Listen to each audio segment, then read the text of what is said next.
The wagon should have arrived 3 days ago. When Caleb Rourke found the wreckage at Dry Creek Crossing, he knew death had visited this place. Splintered wood, scattered belongings, and somewhere in that hell of dust and broken dreams, a woman who'd traveled 1,500 miles to marry him lay dying beneath the Wyoming sun. He had 48 hours, maybe less, to find her before the desert claimed what the crash hadn't finished. This is the story of a mail-order bride who refused to surrender, and the cowboy who tracked her through impossible odds. Stay with me until the end, and comment what city you're watching from. I want to see how far this story travels. The heat that summer of 1883 didn't just beat down on Red Hollow, Wyoming. It punished. It baked the earth until cracks spiderwebbed across the main street like broken pottery. It withered the sparse grass on the surrounding hills to the color of old rope. It made men move slowly, deliberately, conserving every ounce of moisture their bodies held. And it made Caleb Rourke stand at the depot platform every morning at dawn, scanning the eastern horizon for dust clouds that never came. His daughter Ruby stood beside him most mornings, her small hand tucked into his calloused palm. She was 6 years old, with hair the color of prairie wheat and eyes that saw too much for someone so young. She'd learned about loss early. Her mother, Caleb's wife Sarah, had died bringing her into this harsh world, leaving Caleb to raise a daughter alone in a land that showed mercy to neither man nor child. "Pa," Ruby said on the morning of the 4th day, tugging his sleeve. Maybe the lady changed her mind. Caleb's jaw tightened. He folded and unfolded the letter in his pocket. The paper had gone soft from constant handling, the ink fading but still legible. Mara Ellington, 24 years old, from St. Louis, a schoolteacher's daughter who'd answered his advertisement in the matrimonial news with words that had struck something deep in his chest he'd thought long dead. "Dear Mr. Rourke," she'd written in her careful, educated script, "I am writing not because I seek adventure or romance, but because I seek purpose. You mention in your advertisement that you have a young daughter who needs a mother's care. I have no children of my own, but I have taught them for 3 years at Miss Pemberton's School for Girls. I know their hearts, I know their hurts, and I know that love, real love, is built not in moments of passion, but in the quiet dailiness of showing up, day after day, choosing to care. If you'll have me, I'll come to Wyoming. I'll be a mother to Ruby. And I'll be a faithful wife to you. I ask for nothing but honesty and a chance to build something lasting." Caleb had read that letter 20 times before he'd written back, 30 times before he'd sent the money for her passage. And every night since, lying in his narrow bed in the ranch house he'd built with his own hands, he'd wondered if he was a fool. Men like him, rough, weathered, shaped by wind and work, didn't get second chances. They didn't get women like Mara Ellington, with her thoughtful words and obvious education, willing to step off a train into the brutal reality of frontier life. But she'd written again. And again. Her letters had come monthly, then twice a month, then weekly as the departure date approached. She'd told him about her favorite books, Austen and Dickens, though she confessed a weakness for dime novels she probably shouldn't admit to. She'd asked careful questions about Ruby's temperament, what she liked to eat, whether she was shy or bold. She'd even asked about the ranch, how many head of cattle, what the winters were like, whether the house had glass windows or just shutters. Caleb had answered every question with the same painful honesty. 50 head of cattle, give or take. Winters that could kill a man who got careless. 2 glass windows in the whole house, both in Ruby's room, because he'd wanted her to see the sunrise. The truth was all he had to offer, and if it wasn't enough, better she know now than after she'd made the journey. But she'd written back, "Glass windows for a child's sunrise. That tells me everything I need to know about your heart, Mr. Rourke." That letter had made him believe just for a moment that maybe the universe wasn't entirely cruel. Now, standing on the depot platform with Ruby's small hand in his and the sun climbing toward another day of merciless heat, Caleb felt belief crumbling like the parched earth beneath his boots. "She didn't change her mind, baby girl," Caleb said quietly. "The coach is late, that's all." But 4 days late wasn't late. 4 days late was disaster. The depot manager, a grizzled man named Hoskins with tobacco-stained whiskers and rheumy eyes, came out of his office wiping sweat from his forehead with a gray handkerchief. "Caleb, he said, his voice carrying the weight of bad news. You should head home. The midday stage ain't coming either. I just got word. Word from where? Telegraph from Buffalo Creek. Line trouble east of there. No coaches getting through until they clear whatever's blocking the road. Caleb's gut twisted. What kind of trouble? Hoskins shrugged. Could be anything. Rock slide, flash flood. Indians, though, that ain't likely anymore. He paused, reading something in Caleb's expression. Your bride coming in on one of those coaches? Was supposed to be here Monday. Today's Friday, son. I know what day it is. Hoskins studied him a moment longer, then spat a stream of tobacco juice into the dust. I'm sure she's fine. Probably held up at a way station somewhere, playing cards and eating tinned peaches until the road clears. Caleb didn't answer. He turned to Ruby, who was staring up at him with those knowing eyes. Come on, sweetheart. Let's get you home. They walked the half-mile to where he'd tied his horse, a big bay gelding named Buck. Caleb lifted Ruby into the saddle and swung up behind her, one arm around her narrow shoulders. The town of Red Hollow sprawled behind them, if you could call it a town. 2 saloons, a general store, a blacksmith, the depot, and maybe 30 buildings total, most of them leaning slightly as if tired of fighting the wind. Caleb's ranch lay 7 miles northeast, where Cottonwood Creek cut through a small valley that stayed green even in drought years. It wasn't much. A main house, a barn, a bunkhouse for the 2 ranch hands he employed seasonally, and corrals that always needed mending. But it was his. He'd claimed the land through the Homestead Act, broken his back proving it up, built every structure with timber he'd hauled himself from the Medicine Bow Mountains 40 miles south. He'd done it all for Ruby, and now, maybe, for Mara, if she was still alive to see it. That evening, after Ruby had gone to bed, Caleb sat on the porch watching the sun bleed out across the western horizon. The temperature had finally dropped below brutal, and a faint breeze carried the smell of sage and distance. Inside the house, Ruby's breathing had fallen into the deep rhythm of sleep. She'd been quiet all afternoon, sensing his worry, trying not to add to it with questions she was too young to ask, but old enough to feel. Caleb pulled out Mara's last letter, the one that had arrived 2 weeks before her departure. Dear Caleb, I hope by now I can call you that rather than Mr. Rourke. I leave for Wyoming in 6 days. My trunk is packed. My affairs in St. Louis are settled. I find myself nervous in a way I haven't been since childhood, but it's a good nervousness, the kind that comes before something important begins. I've been thinking about what it means to choose a life rather than simply accept the one given to you. My father was a kind man, but he believed a woman's path was narrow: teacher, wife, mother, in that order, within the boundaries of proper society. I loved teaching, but I felt myself disappearing into other people's expectations. Your letters have shown me that perhaps in Wyoming, in the wild spaces where society's grip is looser, a woman might build a life on her own terms.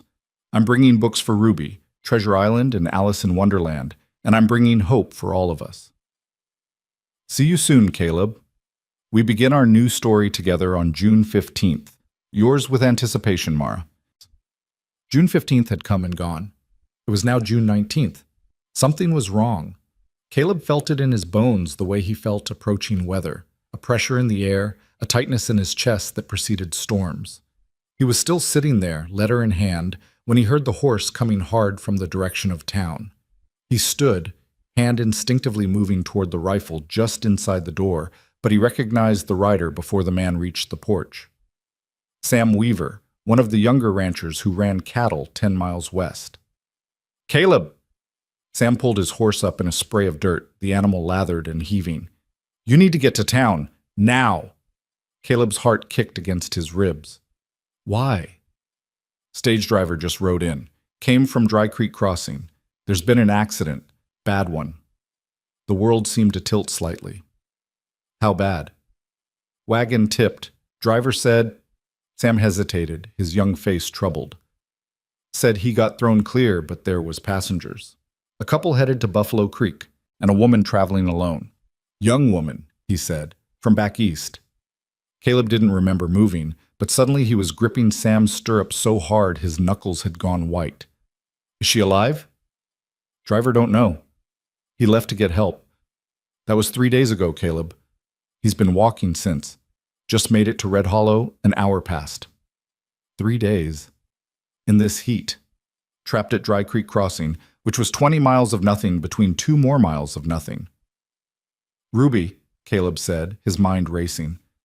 Mary's already on her way to sit with her, Sam said. Mary was Sam's wife, a capable woman who Ruby knew well. I figured you'd need to ride out tonight. Caleb looked back at the house, at the window of Ruby's room where a single lamp burned low. He thought about waking her, explaining. But what would he say? I have to go find a woman you've never met, who might already be dead, who might never have been real to begin with? No. He'd go. He'd find Mara or find her body. And then he'd come home and tell Ruby the truth, whatever that truth turned out to be. Tell Mary I'm grateful, Caleb said. Tell her I'll be back as soon as I can. You want company? I can... No, you've got your own stock to worry about. I'll manage. Sam nodded, recognizing the tone that said the discussion was over. Good luck, Caleb. I hope you find her breathing. So do I. Within 20 minutes, Caleb had saddled Buck, filled his canteens, packed jerky and hardtack, grabbed rope, a spare rifle, and a medical kit his wife Sarah had assembled years ago. The kit was probably useless. Sarah had known herbs and remedies, things Caleb had never fully understood, but he took it anyway. Hope was better than nothing. He rode back to town in the dark, navigating by starlight and memory. Red Hollow was quiet when he arrived, just a few lights burning in the saloons. He found the stage driver at the doctor's office, a sunburnt wreck of a man named Pete Corman, who Caleb knew slightly. Pete was sitting on the examination table while Doc Harrison treated his blistered feet and sunburned face. Rourke, Pete said when Caleb entered. His voice was hoarse, scraped raw. Weaver said you'd come. Tell me exactly where, Caleb said without preamble, and tell me what you saw. Pete winced as Doc Harrison applied salve to his cracked lips. Dry Creek Crossing, you know it? I know it. Road drops down into the creek bed there, nothing but rocks and sand. We were coming through just after dawn, trying to beat the worst heat, but the wheels hit a washout I didn't see. Back axle snapped. Wagon went over sideways. Pete closed his eyes, remembering. Happened so fast. I got thrown 20 feet, landed in sand, lucky as hell. When I got my breath back and looked around, the couple, the Hendersons, they were shook up but walking. Cuts and bruises, nothing serious, but the woman... Mara, Caleb said. Her name is Mara Ellington. Pete nodded slowly. She was trapped. One of the roof beams came down on her when the wagon tipped. Pinned her legs. The Hendersons and I tried to lift it, but the whole damn wagon was on top of her. We couldn't shift it. She was conscious then, talking, real calm, considering. She said, Pete's voice caught. She said to tell Caleb Rourke she was sorry she was going to be late. Caleb's throat closed. He couldn't speak. I tried to stay, Pete continued. Swear to God I did, but the Hendersons needed water, needed to get moving or they'd die right there. And Miss Ellington, she told me to go, said she'd wait, said she'd be fine. He looked at Caleb with eyes full of guilt and exhaustion. I left her a canteen. That's all I could do. I told her I'd send help. That was 3 days ago. She could still be alive, Doc Harrison said quietly. If she's in shade, if she's been careful with the water... 3 days, Pete interrupted. In this heat, with her legs crushed. He shook his head. I'm sorry, Rourke. I'm so damn sorry. Caleb turned and walked out of the office before he did something he'd regret. His hands were shaking, not with fear, but with a cold, focused rage at the universe's casual cruelty. He'd lost Sarah. He'd raised Ruby alone, watching her grow up without a mother, carrying that guilt like stones in his pockets. And now, when he'd finally allowed himself to hope for something better, the world had reached out and crushed it. Unless she was alive. Unless, by some miracle, Mara Ellington had held on. He mounted Buck and turned the horse east, toward Dry Creek Crossing, toward whatever waited there in the dark. The ride took 4 hours, navigating rough terrain in starlight.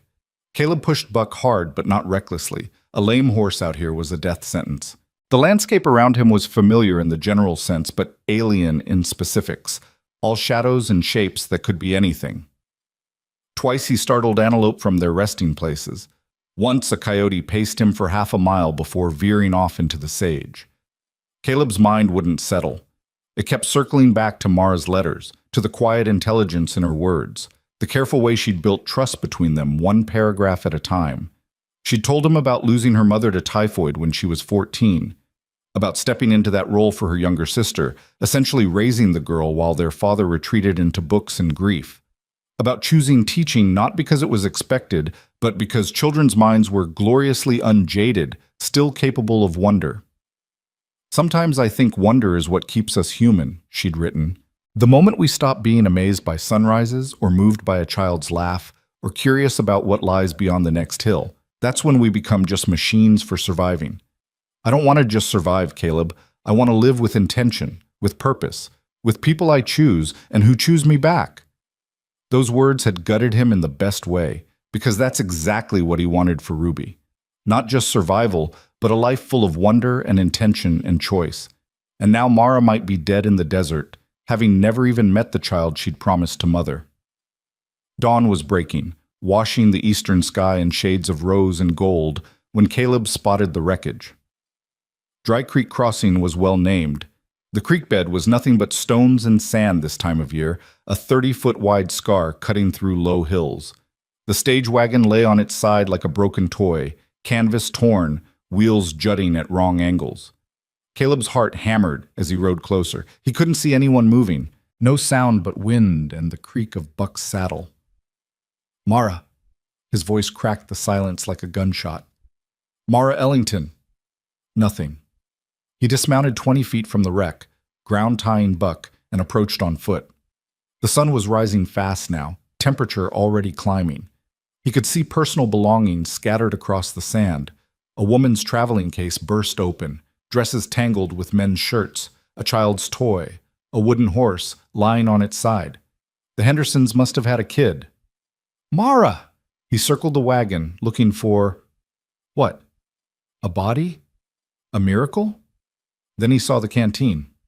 Pete's canteen, recognizable by the dent in one side. It lay 15 feet from the wagon, empty, tipped on its side in the sand. And beyond it, drag marks. Someone had crawled away from the wreck. Caleb's pulse kicked into overdrive. He followed the marks, reading the story they told. Someone had pulled themselves along using their arms, legs dragging. The marks were 3 days old, partially blown over by wind, but still visible. They led away from the wreck, toward a rocky outcropping maybe 200 yards distant. He ran, no longer caring about conserving energy or water. He ran through sand that grabbed at his boots, over rocks that turned under his weight, following those terrible drag marks that spoke of determination and agony in equal measure. "Mara! Mara, can you hear me?" Near the rocks, he found a strip of blue cloth caught on a thorn bush. The fabric was quality, well made, the kind a woman from St. Louis might wear for traveling. The drag marks continued around the rocks, and Caleb's lungs burned as he scrambled after them. On the far side, sheltered slightly from the direct sun, he found the fallen beam from the wagon. Someone had somehow managed to drag it here, though God only knew how, and trapped beneath it, partially in shadow, lay a woman's form. Caleb fell to his knees beside her. "Mara, Mara, it's Caleb." I'm here." She didn't move. Her face was turned away from him, dark hair matted with sand and sweat. He could see her dress was torn, her legs bent at angles that made him sick to look at. Her skin was burned by the sun, lips cracked and bleeding. With shaking hands, he touched her throat, feeling for a pulse. And there it was. Thready, barely there, but present. She was alive. "Thank God," Caleb breathed. "Thank God you're alive." He assessed the situation with the practical part of his brain that had kept him alive on this frontier for 15 years. The beam across her legs wasn't actually pinning her anymore. She'd managed to work most of herself free, probably over hours or days. But her legs were definitely broken, both of them, from the look of it. She'd somehow dragged herself in this beam 200 yards from the wagon to this meager shade, and then she'd collapsed. The strength that must have taken. The sheer will. Caleb lifted the beam off her carefully, then gathered her into his arms. She was lighter than he expected, all bones and determination. Her head lolled against his shoulder, and he could feel the terrible heat of fever radiating from her skin. "I've got you," he whispered, standing carefully with her in his arms. "I'm taking you somewhere safe." Just hold on a little longer." She made no sound, didn't open her eyes, but her breathing changed slightly, just a hitch that might have been awareness. Caleb carried her back to Buck, moving as quickly as he dared. The horse shied slightly at the strange burden, but steadied when Caleb spoke to him. Getting her into the saddle was awkward and probably painful. He heard her make a small sound, the first noise she'd made, but he managed it, then swung up behind her, holding her against his chest. "Where's the nearest shelter?" he asked aloud, thinking. Not Red Hollow. That was 4 hours back, and she needed help now.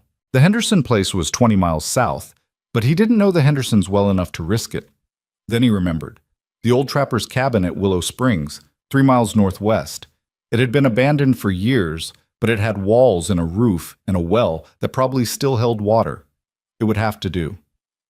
He turned Buck toward Willow Springs and touched his heels to the horse's flanks. "Come on, boy, fast as you can without jostling her." Buck seemed to understand. He moved into a smooth, ground-eating lope that covered distance without jarring. Caleb held Mara against him, one arm supporting her shoulders, the other steadying her broken legs as much as possible. He could feel her heart beating against his chest, feel the shallow rise and fall of her breathing. "Stay with me," he murmured into her hair. "We're almost there. Just stay with me, Mara. I didn't ride 20 miles to lose you now." The cabin appeared through the heat shimmer like a mirage, weathered wood, sagging slightly but intact. Caleb had been here once, years ago, checking on it as part of a sweep for rustlers. The trapper who'd built it, a Frenchman named Levesque, had died or moved on, and the place stood empty. Caleb dismounted carefully, lifted Mara down, and kicked open the cabin door. Inside was a single room, maybe 12 by 12, with a stone fireplace, a rough table, 2 chairs, and a bed frame with no mattress. Dust thick on everything. But the roof was solid, and when Caleb tested the pump at the sink, water coughed out after a few strokes. Rusty at first, then clear. Thank God. He laid Mara on the bed frame, wishing desperately for blankets or a mattress or anything soft. Her fever was raging now, her skin hot enough to burn. He knew heat stroke when he saw it. He'd lost ranch hands to it, seen strong men reduced to confusion and convulsions in hours. Water. She needed water immediately. Caleb pumped frantically, filling a tin cup he found hanging on the wall. He knelt beside her, lifted her head gently, and touched the cup to her lips. "Mara. Mara, you need to drink. Just a little. Come on." Her lips moved slightly. He tilted the cup, letting water trickle into her mouth. Most of it ran down her chin, but she swallowed once, twice. He kept at it, patient, letting her take sips at her own pace. After what felt like hours but was probably 5 minutes, she'd managed maybe a quarter cup. It was a start. He set the cup aside and began working on her injuries. Her dress was ruined, torn and filthy, but he left it for now. Modesty mattered less than survival, but he'd preserve what he could. Her legs were definitely broken, both of them below the knee. The left one was worse, bone visible through torn skin. He'd need to set them properly, but first he had to get her fever down. Caleb stripped off his shirt, soaked it in cold water from the pump, and began bathing her face, her neck, her arms. The water evaporated almost instantly in the heat, but he kept at it, pump and ring, over and over. Her skin was so hot it felt almost inhuman. "Come on," he muttered. "Fight. I know you can fight. You dragged yourself 200 yards with broken legs. You can fight this." Hours passed. The sun climbed to its zenith, turning the cabin into an oven despite the shade. Caleb worked methodically, cool her skin, give her water, check her breathing, repeat. He found dried herbs hanging from the rafters, leftovers from Levesque's time. Some of them he recognized. Willow bark. Sarah had used that for pain and fever. He boiled water in a pot he found, brewed a bitter tea, managed to get some of it down Mara's throat. By mid-afternoon, her fever had broken slightly. Not much, but enough that Caleb felt a small crack in the wall of his fear. "That's it," he whispered. "Come back. Come back to us, Mara." And then, as the sun began its descent toward evening, her eyes opened. They were gray, stormy gray like winter sky, and they focused on him with an intensity that nearly stopped his heart. "Caleb?" Her voice was barely a whisper, hoarse and broken. He leaned closer. I'm here. You're safe. I found you. Ruby? Just the one word, but it carried everything. Question, concern, fear. She's fine. She's at home with a neighbor. She's been worried about you. Mara's eyes closed again, but this time it looked more like relief than unconsciousness. Late, she whispered. Sorry. I'm late. Caleb felt something break open in his chest. This woman, half dead from heat stroke and broken bones, was apologizing for being late to her own wedding. You're right on time, he said softly. Right exactly on time. Her lips curved in the barest hint of a smile. Then she slipped back into fever sleep, but it was different now, more natural, less frighteningly deep. Caleb sat back on his heels, suddenly aware that his own body was shaking with exhaustion and relief. He'd been operating on pure will for hours, and now that will was crumbling, leaving him wrung out and hollow. But she was alive. Against all odds, against logic and probability, and the brutal mathematics of desert survival, Mara Ellington was alive. As night fell and the temperature finally dropped to something bearable, Caleb made a fire in the fireplace and boiled more water. He managed to get Mara to drink a little broth he made from beef jerky and some wild onions he found growing near the well. She didn't wake fully, but she swallowed when he coaxed her, and that was enough. He sat beside the bed, watching her breathe, occasionally checking her pulse and temperature. The fever was still there but seemed to be losing its grip. Her body was beginning to fight back. Around midnight, she stirred again. This time her eyes opened fully, and there was consciousness behind them, pain and confusion, but also awareness. Where? She asked. Old Trapper's cabin, about 3 miles from where I found you. Do you remember the accident? She nodded slightly. Wagon, tipped, driver left. Said, help was coming. I'm sorry it took 3 days, I didn't know. You came. Her eyes fixed on his face with an expression he couldn't quite read. You found me. Of course I did. The words came out rougher than he intended. You're going to be my wife. I wasn't going to leave you out there. Something shifted in her expression. Legs? He wouldn't lie to her. Broken. Both of them. But I've set broken bones before. Once we get you strong enough, I'll splint them properly. You'll walk again. It'll take time, but you'll walk. She processed this silently for a long moment. Then, Ruby, tell me about Ruby. So Caleb talked. He told her about Ruby's fascination with birds, how she could identify every species that nested near the ranch. He told her about Ruby's habit of making up songs while she did chores, nonsense rhymes that made Caleb laugh despite himself. He told her how Ruby slept with an old rag doll Sarah had made, how she was brave about spiders but terrified of thunder, how she asked questions constantly about everything. Mara listened, her eyes never leaving his face. And gradually, as he talked, some of the pain lines around her eyes eased. She sounds wonderful, Mara whispered when he finished. She is, and she's going to love you. You don't know that. I know you dragged yourself 200 yards with broken legs because you're too stubborn to die before meeting her. That's all I need to know. Mara's eyes glistened with tears. I'm not what you expected. No dowry, no family, nothing to offer. Caleb leaned closer, his voice firm. Listen to me. I didn't advertise for a mail-order bride because I wanted money or connections. I did it because Ruby needs a mother, and I need a partner. Someone who'll choose this life. Choose us. You already did that, Mara. You got on a train in St. Louis and traveled 1,500 miles into the unknown. You survived a wagon crash that should have killed you. You fought through 3 days in hell because you'd given your word. That's what you bring to this marriage, and that's enough, more than enough. A tear slipped down her cheek. I'm scared. Of what? That I won't be good enough. That Ruby will see through me. That you'll regret this. Caleb gently wiped the tear away with his thumb.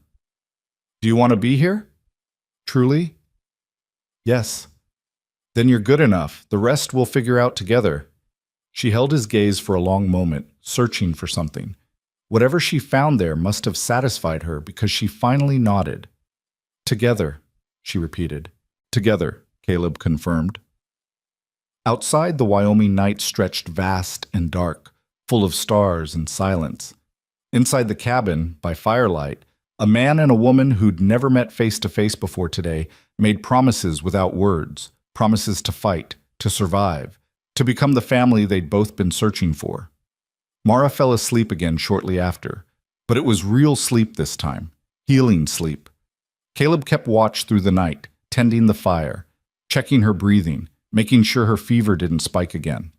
As dawn approached and the first pale light began to seep through the cabin's single window, Caleb finally allowed himself to believe they might actually survive this. Not just survive. They might actually build the life Mara had written about in her letters. A life of intention and purpose and choice. He looked at her sleeping face, still marked by ordeal, but also showing hints of the woman she must have been before the crash.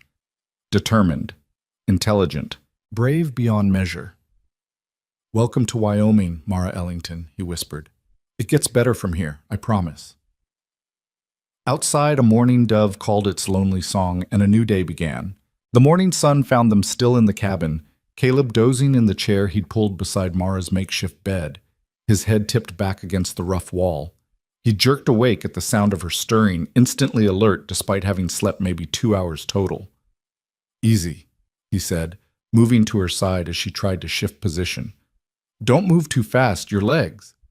"I know." Her voice was stronger than the night before, though still raw. "I can feel them. Or rather, I can feel what's wrong with them." Caleb studied her face in the early light. The fever flush had faded somewhat, leaving her pale beneath the sunburn. Her dark hair was a tangled mess, and there were shadows under her eyes that spoke of pain she wasn't voicing, but those storm-gray eyes were clear and focused. "How bad is the pain?" he asked. "Considerable." She managed a weak smile. "But I've had worse." "You've broken both legs before?" "No, but I once had scarlet fever as a child. This seems preferable to that particular hell." Caleb found himself almost smiling despite everything. There was a dry humor in her tone that her letters had only hinted at. "I need to set the bones properly and splint them. It's going to hurt." "I assumed as much." She took a breath. "Do you have whiskey for the pain?" "I have some in my saddlebag. Not much, but enough." "Then I suppose we should proceed before I lose my nerve entirely." Caleb retrieved the whiskey and helped her drink a generous amount. She coughed, sputtered, and grimaced. "That's dreadful." "It's not meant to be enjoyed, just effective." Mission accomplished on both counts.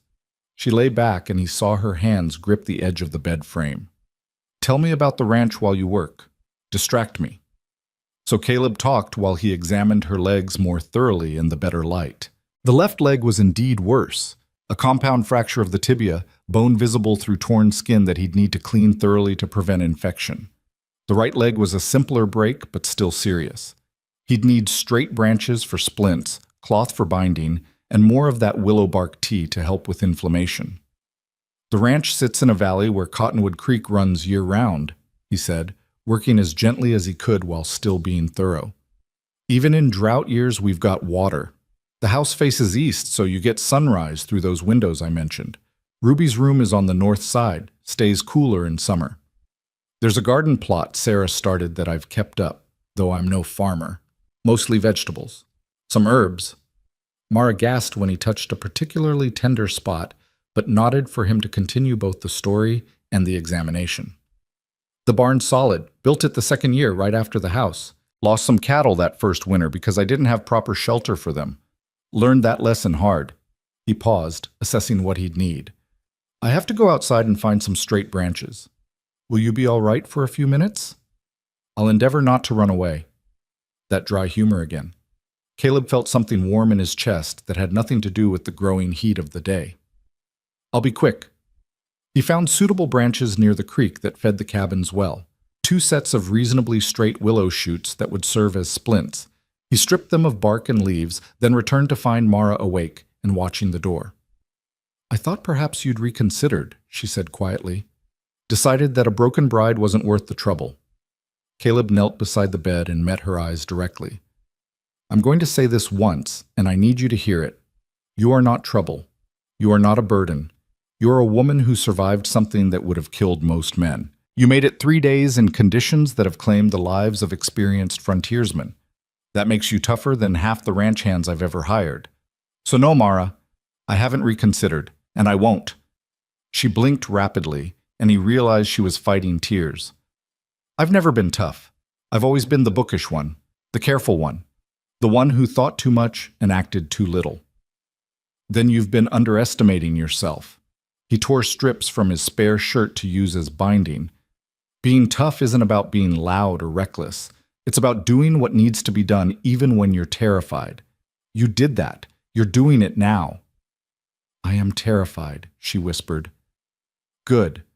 Fear means you understand the stakes. It's people who aren't afraid that get themselves killed out here. He positioned the first splint against her right leg, the simpler break. This is going to hurt. Are you ready?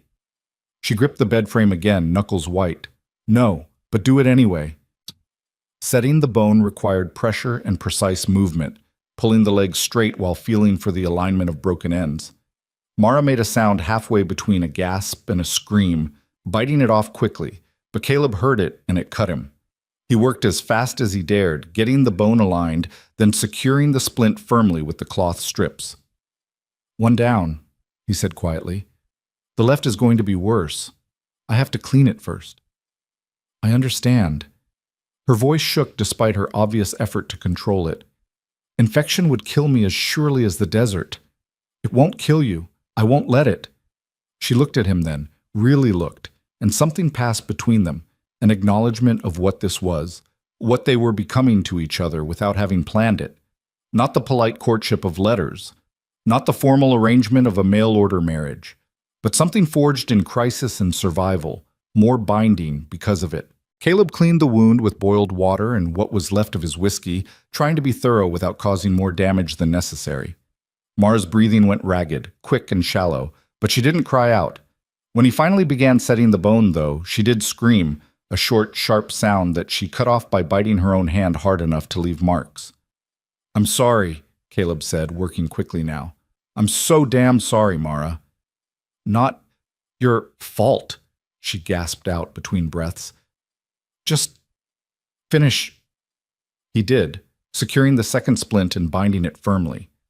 When he finally stepped back, his hands were shaking and sweat dripped down his face despite the morning coolness still lingering in the cabin. Mara lay very still, breathing hard, tears streaming down her temples into her hair.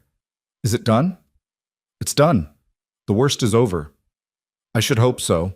I'd hate to think it gets worse from here. Caleb surprised himself by laughing, a short, exhausted bark of sound. You're going to fit right in out here? Wyoming doesn't suffer whiners. Noted. She closed her eyes, exhausted by pain. Will I really walk again, or were you simply being kind last night? You'll walk. It'll take months, probably. You'll need to be patient. Let the bones heal properly. But yes, you'll walk. Months, she repeated softly. That's a long time to be helpless. You won't be helpless. You'll be healing. There's a difference. She was quiet for a long moment, then opened her eyes again. Caleb, I need to tell you something, before we go any further, before you take me to meet Ruby. He heard the seriousness in her tone and sat in the chair, giving her his full attention. All right. I wasn't entirely truthful in my letters. Not dishonest, exactly, but not complete truth either. Caleb's gut tightened, but he kept his expression neutral. I'm listening. I told you my father was a school teacher. That was true. I told you my mother died when I was 14. Also true. What I didn't tell you was that my father remarried 3 years ago to a woman who had very specific ideas about what her stepdaughter should become. My younger sister Lily, she accommodated. Became exactly what Mrs. Eleanor Ellington wanted, mannered, proper, quiet. But I couldn't or wouldn't, I'm not sure which. She paused, gathering strength or courage or both. There was a man in St. Louis, Theodore Grimsby, son of my father's patron, a wealthy man who funded the school. Theodore was persistent in his attentions. When I declined his proposal, twice, he became less pleasant about it, started making implications about my character. about my suitability as a teacher, about my father's position at the school. He tried to force you into marriage, Caleb said flatly. Not in so many words, but yes. The pressure was considerable. My stepmother sided with him naturally. She saw it as an excellent match. My father... Mara's voice went quiet. My father said nothing, did nothing. And that's when I knew I had to leave. Because if I stayed, eventually the pressure would wear me down, or Theodore would manufacture some scandal that would destroy not just my reputation, but my father's livelihood. So I saw your advertisement, and I answered it. She met Caleb's eyes directly. I'm not running from scandal. I haven't done anything shameful. But I'm running from a man who wouldn't take no for an answer, and a society that would have forced me to marry him anyway. If that makes me unsuitable, if that changes your opinion of me, I'd rather know now. Caleb was quiet for a long moment, processing. Then he leaned forward, elbows on his knees, and spoke carefully. Out here, Mara, a person's past matters a hell of a lot less than who they are in the present. Nobody in Red Hollow knows you came from St. Louis unless you tell them. Nobody knows about Theodore Grimsby unless you want them to. And speaking personally, he held her gaze. Any man who tries to force a woman into anything deserves to be horsewhipped. You didn't run from him. You chose a different life. There's a difference, and it's one I respect. Relief flooded her face so obviously that Caleb realized she'd been genuinely afraid he'd reject her. Thank you. Don't thank me for basic decency, but I appreciate you telling me. He stood, moving to check the water supply. We need to get you stronger before we attempt the ride back to Red Hollow. Another day at least, maybe 2. Can you eat something? I can try. He made a thin soup from the jerky and some wild onions, adding a handful of oats he'd brought in his saddlebag. It wasn't much, but it was hot and nourishing. Mara managed half a bowl before exhaustion claimed her again. Caleb spent the rest of the morning making the cabin more livable, cleaning, organizing supplies, checking the integrity of the roof and walls. Around noon, he shot a rabbit that had been foolish enough to come near the cabin. By evening, Mara was awake again and strong enough to sit partially upright while he changed the bandages on her wounded leg. Tell me about Sarah, she said as he worked. Ruby's mother, your wife. Caleb's hand stilled for just a moment. What do you want to know? Whatever you're willing to tell. I don't want to replace her, Caleb. I know I can't. But I need to understand who she was. For Ruby's sake, if nothing else. He finished rewrapping the bandage before answering. Sarah was a force of nature, small woman, barely 5 feet tall, but she had a will that could bend steel. She was a rancher's daughter from Montana, knew horses and cattle better than most men I've met. When we married, she was 19 and I was 22. We had 7 good years together before Ruby came. His voice went quieter. Sarah knew something was wrong from the beginning of the pregnancy. She could feel it. The midwife said everything was fine, but Sarah knew. She made me promise that if it came down to a choice, I'd save the baby. I tried to tell her it wouldn't come to that, but she made me swear anyway. Mara's hand found his, squeezed gently. Labor went on for 2 days, Caleb continued. Sarah fought so hard, but in the end, her body just gave out. She held Ruby once, just once, long enough to look at her and smile. Then she looked at me and said, "Take care of our girl." And she was gone. Silence filled the cabin. Somewhere outside, a bird called. She sounds remarkable, Mara said softly. She was. And Ruby deserves to know about her. I've told her some things, but she was just a baby. She doesn't remember. Then we'll tell her together. We'll make sure Sarah stays alive in Ruby's heart. Mara's fingers tightened on his hand. I meant what I said in my letters, Caleb. I'm not looking to erase the past. I'm looking to build on it. But something in Caleb's chest loosened, a knot he hadn't fully realized was there. I think Sarah would have liked you. She always respected people who said what they meant, and meant what they said. Then I hope to honor her memory by being that person for Ruby. They spent the rest of the evening talking, real talking, the kind that letters could only approximate. Mara told him about her years teaching, about the children who'd touched her heart, about the satisfaction of watching understanding dawn in a young face. Caleb told her about the early years of ranching, the mistakes he'd made, the lessons learned through trial and error, and sometimes sheer luck. As night fell and the temperature dropped, Caleb built up the fire and made more of the willow bark tea. Mara's fever had stayed down, and her color was improving. The broken legs would take time, but infection didn't seem to be setting in. "Caleb," she said, as the fire crackled and shadows danced on the walls, "what happens when we get back to Red Hollow? Do we proceed with the marriage? Or do we wait until I can walk down whatever aisle exists out here?" He considered the question carefully. "What do you want to do?" "I asked you first." "That's not an answer, Mara." She smiled faintly. "No, I suppose it isn't." She looked at the fire for a long moment. "In my letters, I thought I knew what I wanted. A practical arrangement. A partnership based on mutual need and respect. But now, after these past 2 days, I find myself wanting more. Or perhaps differently. Not romance necessarily, though I wouldn't object to that eventually, but a real choice. Made freely by two people who know exactly what they're choosing. And what are we choosing? Each other. Despite the circumstances, despite the chaos, despite the fact that I can't even stand up." She looked at him directly. "I choose you, Caleb Rourke. And I choose Ruby. And I choose this life, broken legs and all. But I need to know that you're choosing me too.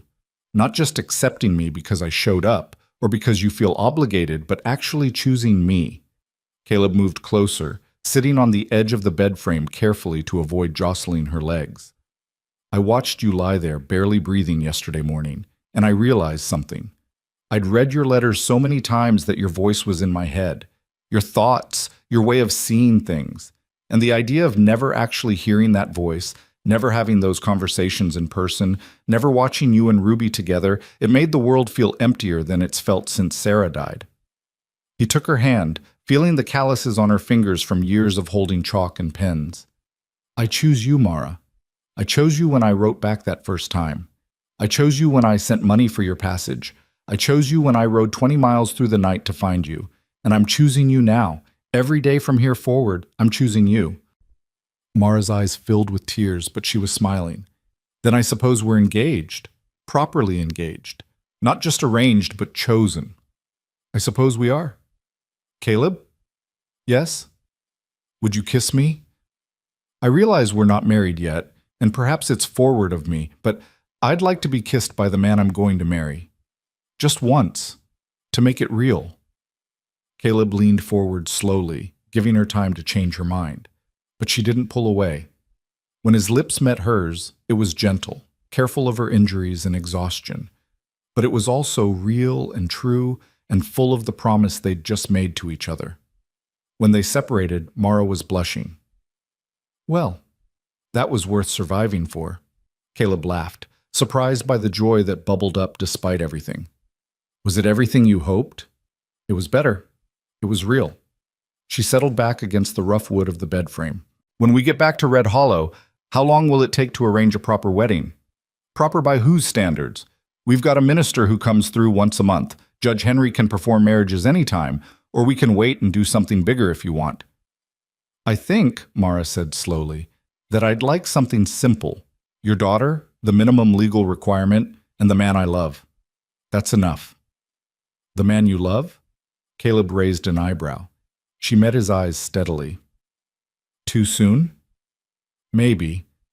But I don't think that makes it less true." "No," she agreed softly. "I don't think it does." They fell into comfortable silence then, listening to the fire and the night sounds outside. Caleb found himself thinking about the future, not with the anxiety he'd felt for years, but with something approaching hope. Ruby would have a mother.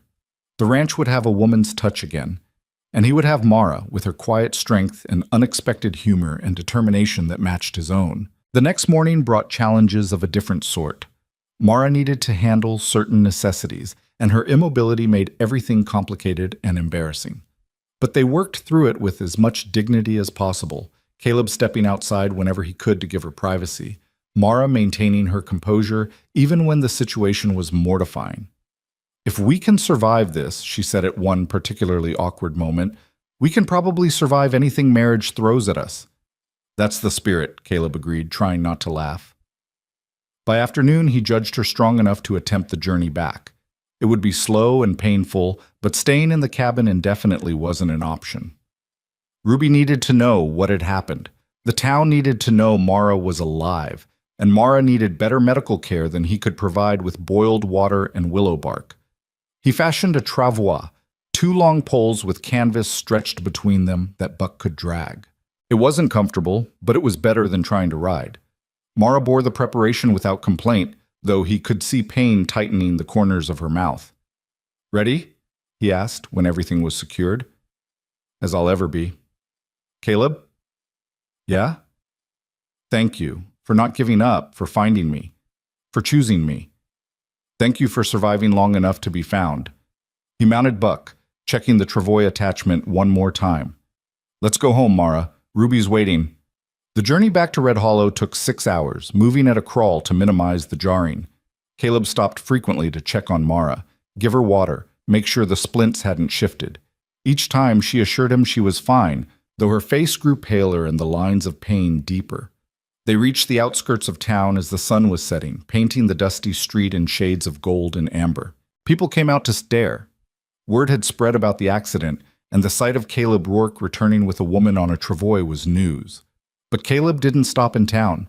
He headed straight for his ranch, for home, where Ruby waited, where their new life would begin. Sam Weaver's wife Mary must have seen them coming because she had Ruby ready on the porch. The little girl's eyes went wide when she saw the travois, and she started to run forward before Mary caught her arm. "Careful, sweetheart," Caleb called out. "Miss Mara's hurt her legs. She can't jump around yet." Ruby approached slowly, her eyes fixed on Mara's face. She stopped a few feet away, suddenly shy. Mara smiled despite her exhaustion and pain. "Hello, Ruby. I've been looking forward to meeting you for such a long time." "You're the lady from the letters," Ruby said softly. "I am. I'm sorry I'm arriving in such an undignified fashion. I had planned to make a much better first impression." Ruby stepped closer, examining Mara with the unfiltered curiosity of childhood. "Pa said you got hurt real bad, but you're here now. That's what matters." Something in Mara's expression crumbled just for a second before she got it under control. "Yes, I'm here now." Ruby looked at her father. "Is she staying, Pa? For real?" Caleb dismounted and lifted Ruby up, holding her close. "If she'll have us. Both of us. Would that be all right with you?" Ruby studied Mara again, this time with an intensity that seemed far too old for 6 years. Then she nodded slowly. "I think she's brave. Anyone who gets hurt that bad and still smiles must be brave, and brave people should stay." "Then it's settled," Mara said quietly. "I'm staying." Mary helped them get Mara inside and settled in the bedroom, Caleb's room, since it was on the ground floor. Doc Harrison arrived within the hour, summoned by someone who'd seen them pass through town. He examined Mara's legs, his weathered face expressionless. "You set these?" he asked Caleb. "Best I could." "Not bad. Not bad at all. The left one's concerning. That wound could still turn bad. But if it doesn't, she should heal up fine. Months, though, maybe 6 before she's walking steady." "I understand," Mara said from the bed. Doc Harrison looked at her with something like respect. "You're a tough one. Most folks wouldn't have made it 3 days out there." "So I've been told." Mara glanced at Caleb. "I'm beginning to believe it might be true." After Doc Harrison left, Mary took Ruby to her house for the night, giving Caleb and Mara space to settle.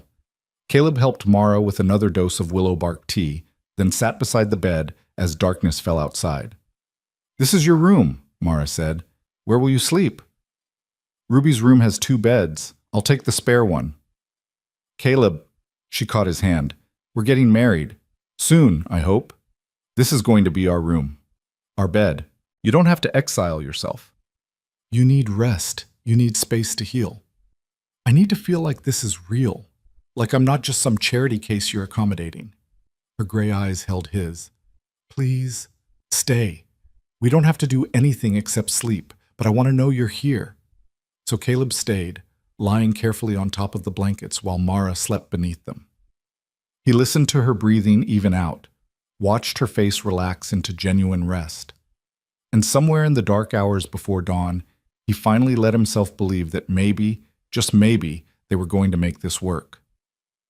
The mail-order bride had arrived, battered and broken, but alive.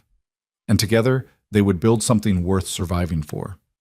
Outside, the Wyoming wind whispered through the cottonwoods, carrying with it the promise of morning. Morning came with the sound of Ruby's bare feet padding down the hallway.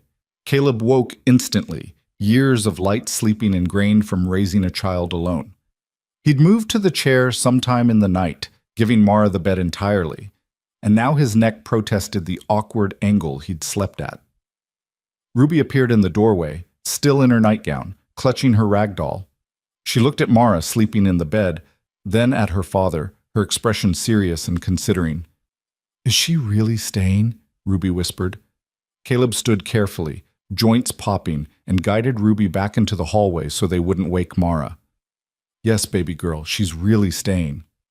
"And you're going to marry her, like you and Mama were married?" "That's right." Ruby was quiet for a moment, her small fingers working at a loose thread on her doll's dress. "Will she want me to call her Mama?" The question hit Caleb harder than he'd expected. "I don't know. That's something you and Mara will have to figure out together. But Ruby, listen to me."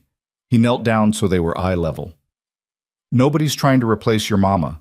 Sarah was your mother, and nothing changes that.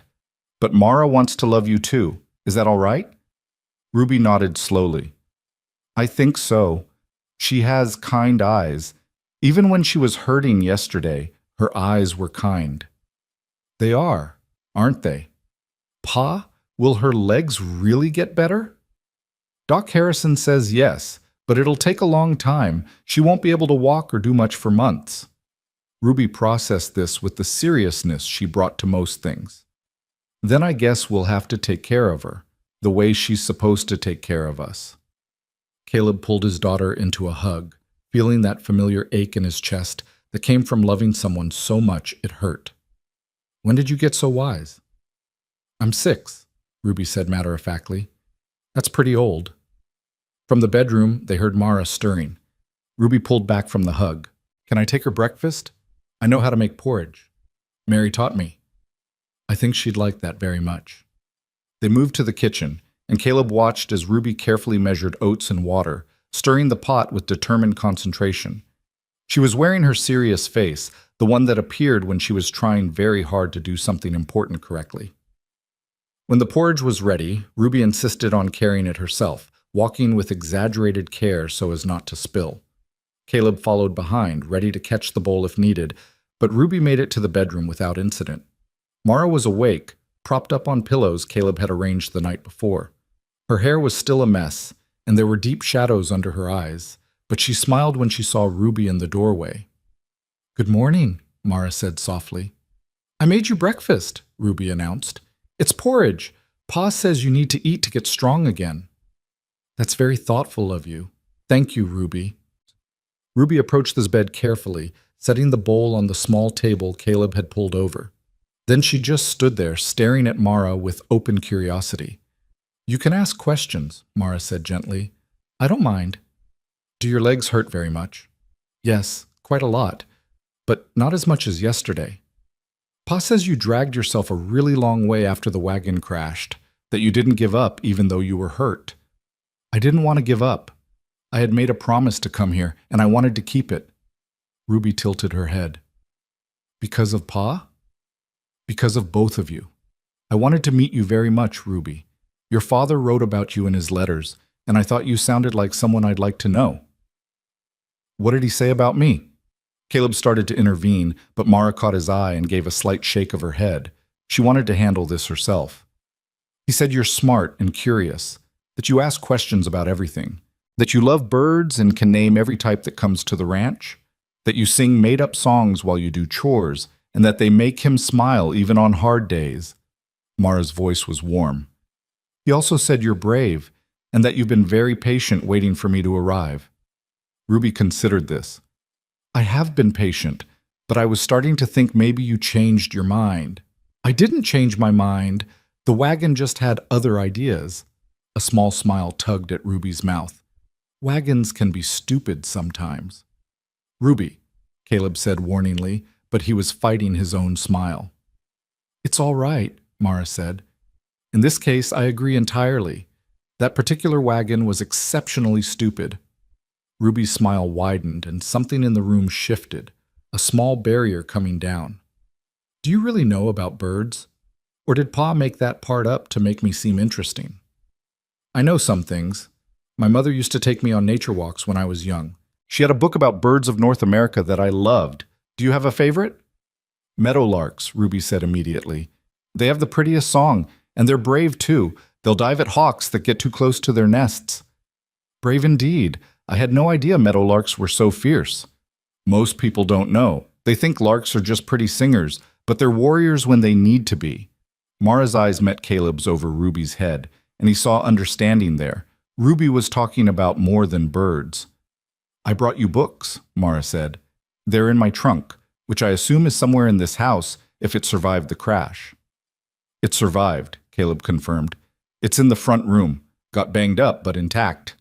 Ruby's eyes lit up. "Real books? New ones? Treasure Island and Alice in Wonderland? Have you read either?" "No, we only have Pa's cattle ledgers and Mama's Bible and one book about Wyoming history that's mostly boring." "Ruby," Caleb said again, but with less conviction. "It is mostly boring, Pa, except the parts about Indian battles. Those are exciting." Mara laughed, a real laugh despite her obvious discomfort. "Well, perhaps we can read the new books together once I'm feeling a bit stronger. Would you like that?" Ruby nodded enthusiastically. Then, with the sudden shift of childhood attention, she said, "I should go get dressed. Mary's going to wonder where I am." She started for the door, then turned back. "Miss Mara, I'm glad you didn't die in the desert." "I'm glad too, Ruby. Very glad."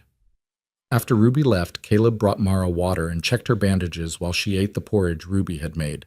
The swelling in her legs had gone down slightly, and the wound on her left leg looked no worse than the day before. Small victories. "She's wonderful," Mara said quietly. "Everything you wrote? And more. She likes you. That's not always guaranteed with Ruby. She's careful with new people. But she has reason to be. She's lost her mother. She's learned that people can disappear." Mara set down the spoon, her porridge only half eaten. "Caleb, we need to talk about the practical realities here. I can't walk. I can barely move. I'm going to be a burden for months, not a help. We've been through this. No, listen, please." She met his eyes. "I know what you said at the cabin, and I believe you meant it, but that was in the moment when everything was dramatic and heightened. Now we're here, in your home, and you're going to have to care for me like an invalid. You're going to have to help me with things that are humiliating for both of us. Ruby's going to see that her new mother is helpless. The town is going to talk." "Let them talk. It's not that simple, and you know it. In a small town, reputation matters. Yours and Ruby's and now mine.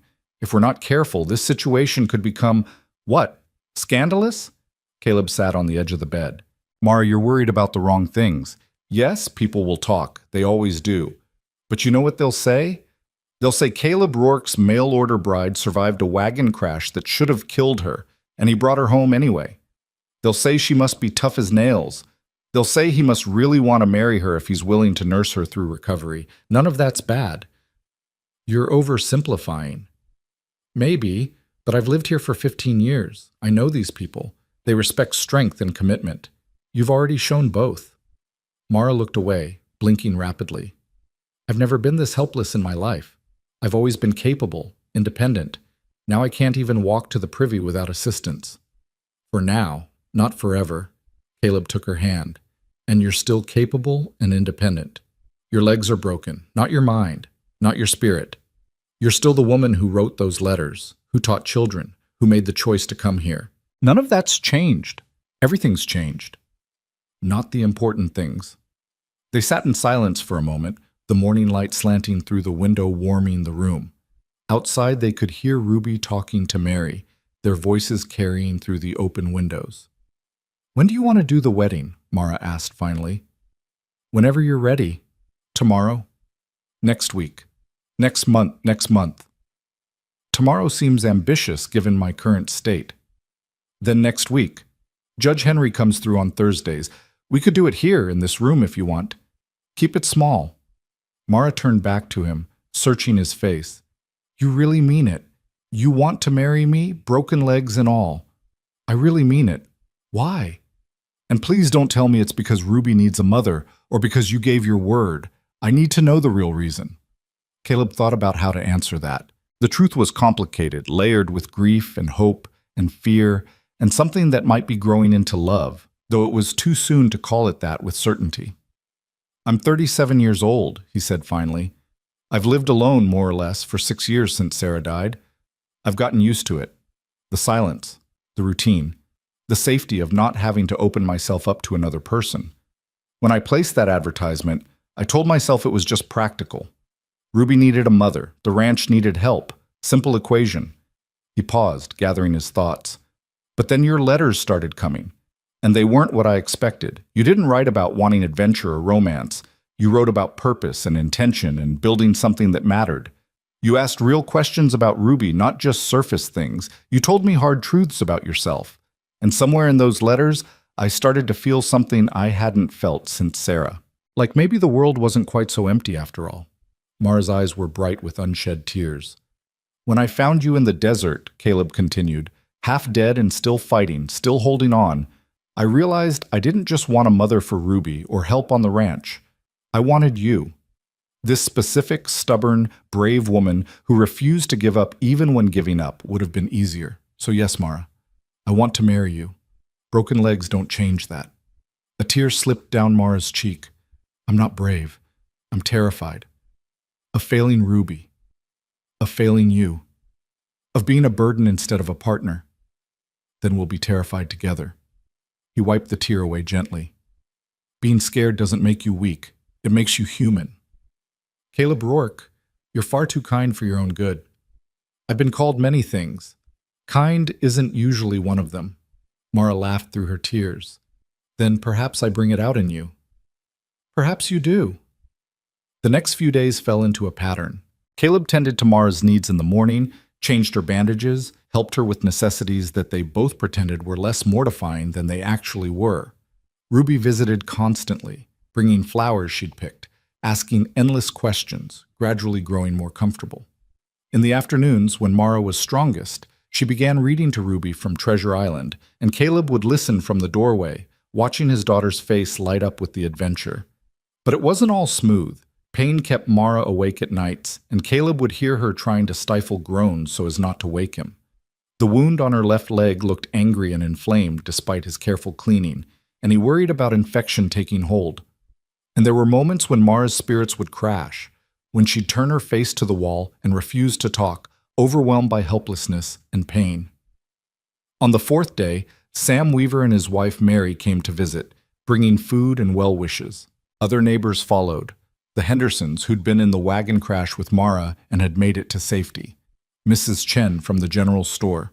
Even old Hoskins from the depot. But not everyone who came had kindness in mind. On the fifth day, 3 women from town arrived together. Mrs. Gertrude Vale, wife of the bank manager. Mrs. Patricia Summers, whose husband owned the largest spread in the county. And Miss Constance Hart, the schoolteacher who'd held her position for 20 years and guarded it jealously. Caleb met them on the porch, Ruby at his side. Mr. Rourke, Mrs. Vale said, her voice dripping with false sympathy. We've come to welcome your fiancé and to offer our assistance in this difficult time. There was something in her tone that put Caleb's back up immediately. That's kind of you. Mara's resting at the moment. Oh, we wouldn't dream of disturbing her rest, Mrs. Summers cut in. We simply thought, given the circumstances, you might need guidance on how to proceed appropriately. Appropriately, Caleb repeated flatly. Well, yes. Miss Hart stepped forward, her thin face pinched with disapproval. It's highly irregular, Mr. Rourke, an unmarried woman living in your home. Even given her injuries, people will talk. They are talking. Let them. But think of Ruby, Mrs. Vale said, putting a hand on Ruby's shoulder. Ruby immediately stepped away from the touch. A child needs to be raised in a proper environment, with proper examples. Caleb felt his temper rising, but before he could respond, a voice came from inside the house. I may be bedridden, but I'm not deaf. The women turned to see Mara in the doorway to the bedroom, leaning heavily on the doorframe. She must have dragged herself there, and the effort had clearly cost her. Her face was pale and sweat beaded on her forehead, but her expression was composed and her voice was steady. "If you have concerns about my presence in this house," Mara continued, "then address them to me directly, not to Caleb. Not in front of his daughter." Mrs. Vale recovered first, arranging her face into a smile. "Miss Ellington, we're simply trying to help." "Are you?" "Because it sounds rather more like judgment disguised as assistance." Mara's gray eyes were cool. "Let me clarify the situation for you. I am Caleb's fiancée. We will be married as soon as arrangements can be made. My injuries have complicated timing, but not intention. If that troubles your sense of propriety, I suggest you take it up with the universe that arranged for the wagon crash, not with the man who saved my life." "Now see here," Mrs. Summers began. "No, you see here." Mara's voice sharpened. "I spent 3 days dying in the desert because a wheel broke at the wrong moment. I have 2 broken legs that will take months to heal. I am in constant pain, and frankly, I have neither the energy nor the inclination to care what the ladies of Red Hollow think of my living arrangements. If you've come to help, then help. If you've come to gossip and judge, then the door is right there." Silence fell on the porch. Ruby's eyes were huge. Caleb was fighting a smile. Miss Hart drew herself up indignantly. "Well, I can see we're not wanted here. Come, ladies, we clearly made a mistake thinking our assistance would be welcome." "Clearly," Mara agreed pleasantly. The 3 women swept off the porch and down the path to their buggy with as much dignity as they could muster. When they were gone, Mara's composure crumbled. She swayed, and Caleb was at her side instantly, catching her before she fell. "That was incredibly stupid," he said, but there was admiration in his voice. "You shouldn't be on your feet at all." "I know, but I couldn't let them talk about you that way. About us." She leaned heavily against him. "Was I too harsh?" "You were perfect." He lifted her carefully, carrying her back to the bed. "Though you probably just made enemies of the 3 biggest gossips in town. Then I'll have to live with that." Mara settled back against the pillows with a grimace. "I won't let people imply there's anything improper happening here. I won't let Ruby hear that kind of talk." Ruby appeared in the doorway, her eyes shining.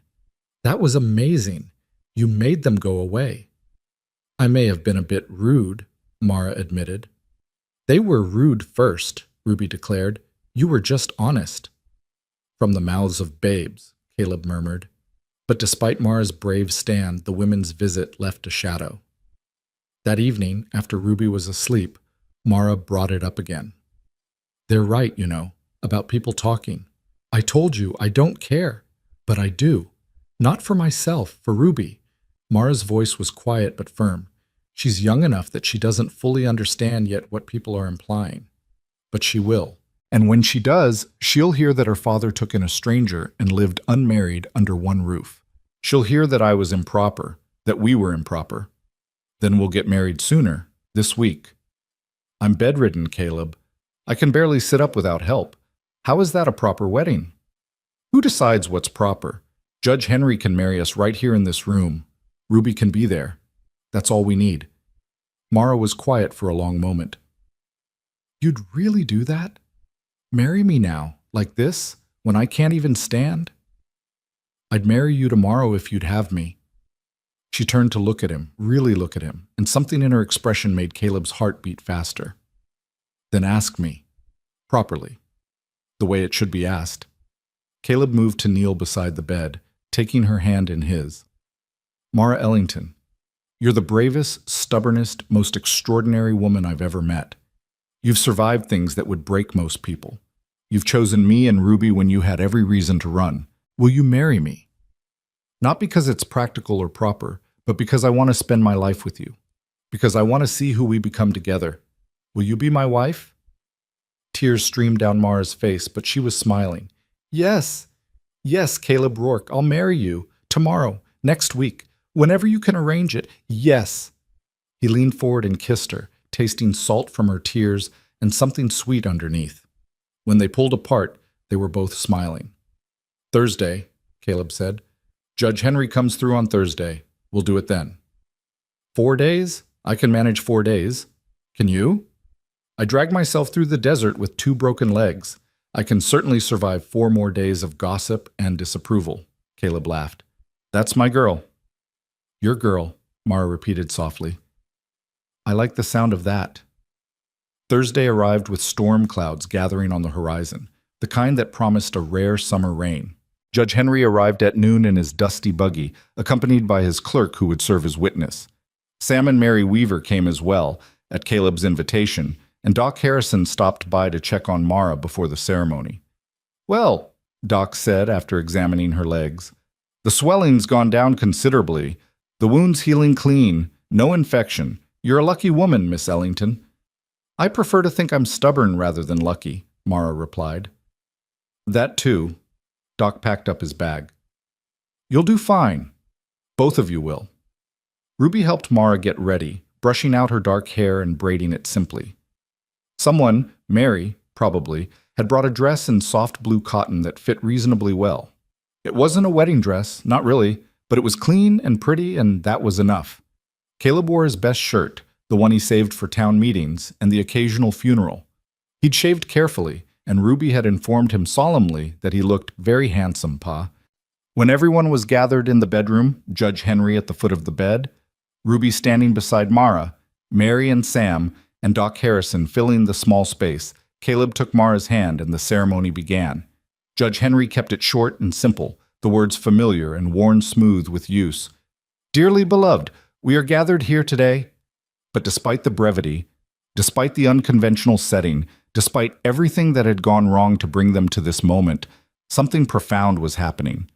2 people who'd known each other only through letters and a handful of days were binding their lives together, choosing each other deliberately in front of witnesses.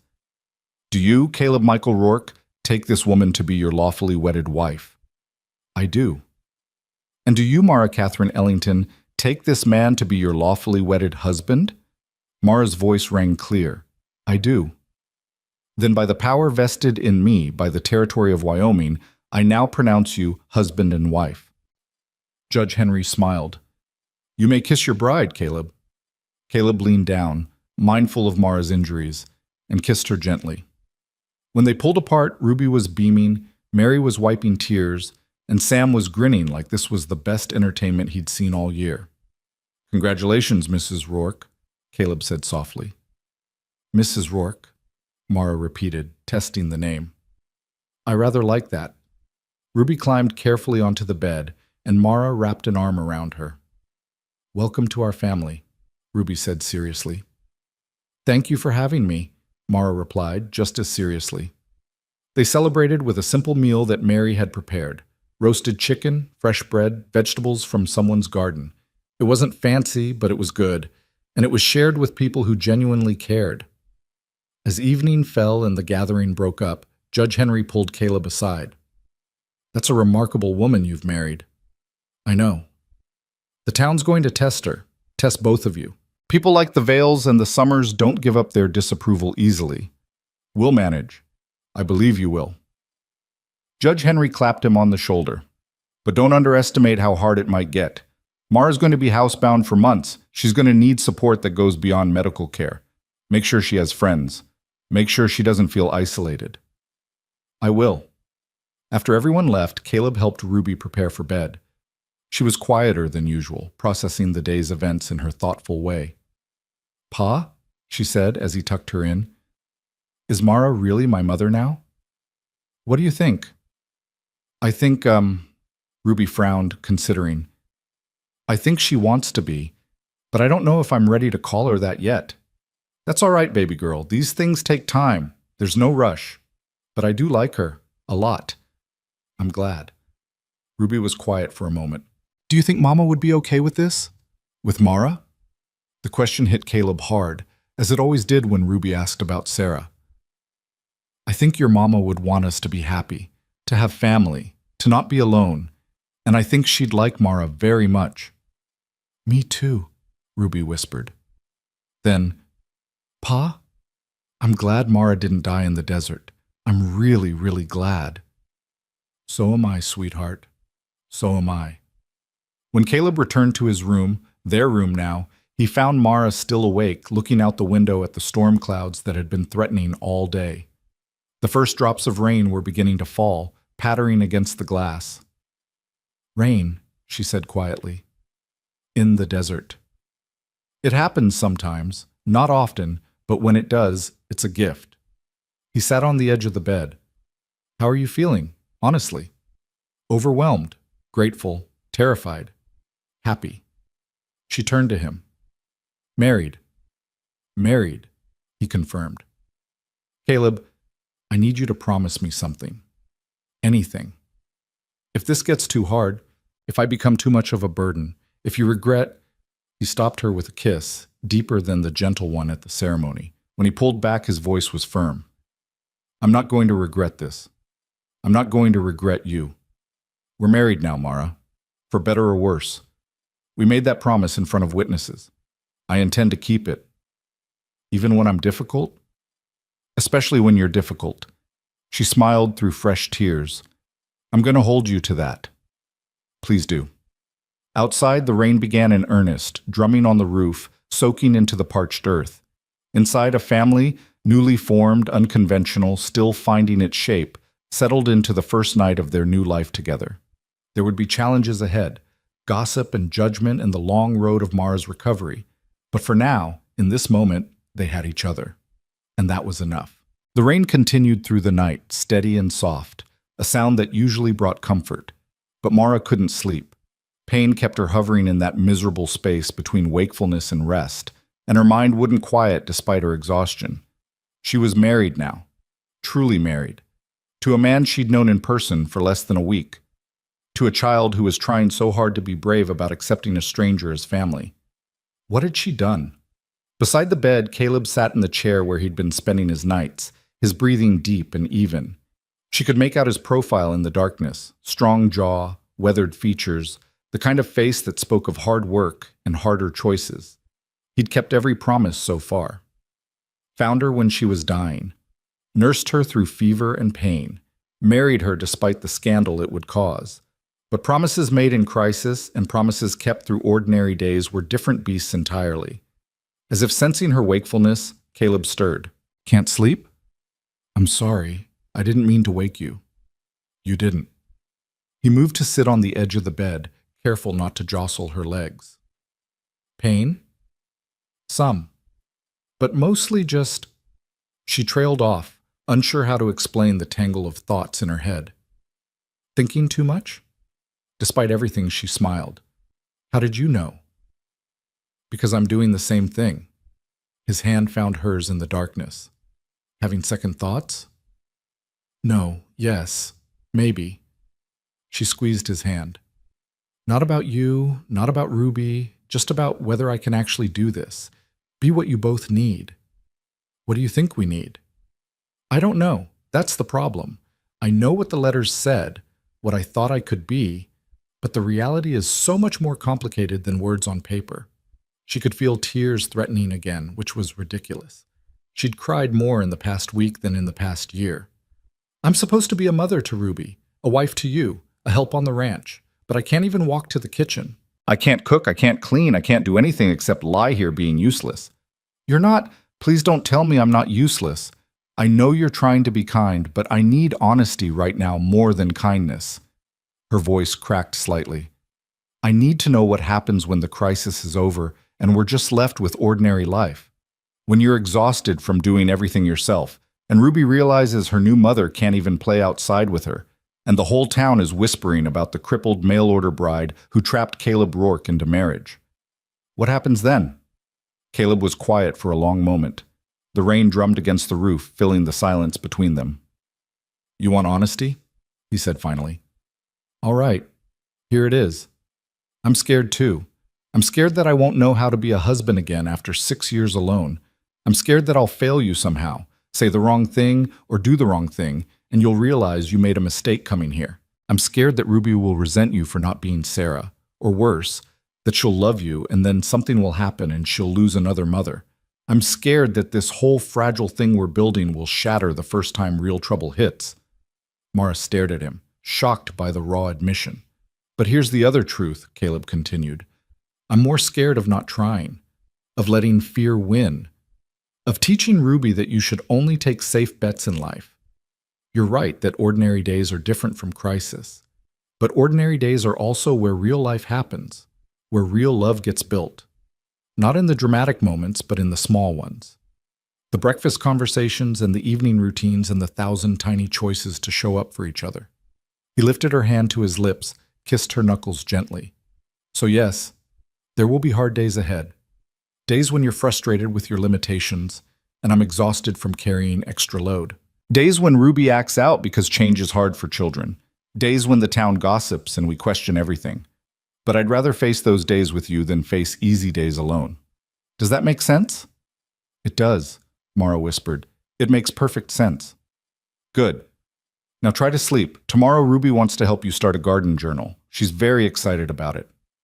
A garden journal? She figures if you can't work in the garden yet, you can help her plan what to plant next spring, draw pictures, make notes about what grows well here, keep her company while she weeds.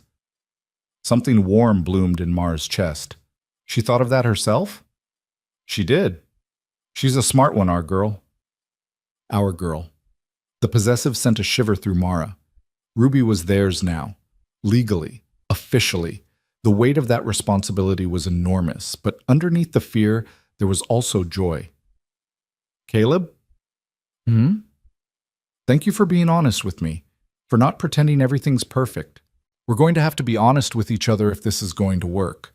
No sense starting with pretty lies. No sense at all, she agreed. This time, when sleep finally came for Mara, it was deeper and more restful than any she'd had since the accident. Morning brought Ruby bursting into the room with her usual energy, carrying a slate board and chalk. You're awake. Good. I drew the garden plot and marked where everything is now, see? She held up the slate, which showed a surprisingly detailed sketch.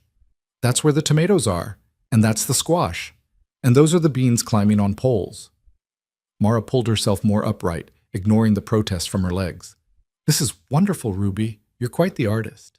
Pa says I get it from Mama. She used to draw birds. Ruby climbed carefully onto the foot of the bed, settling cross-legged.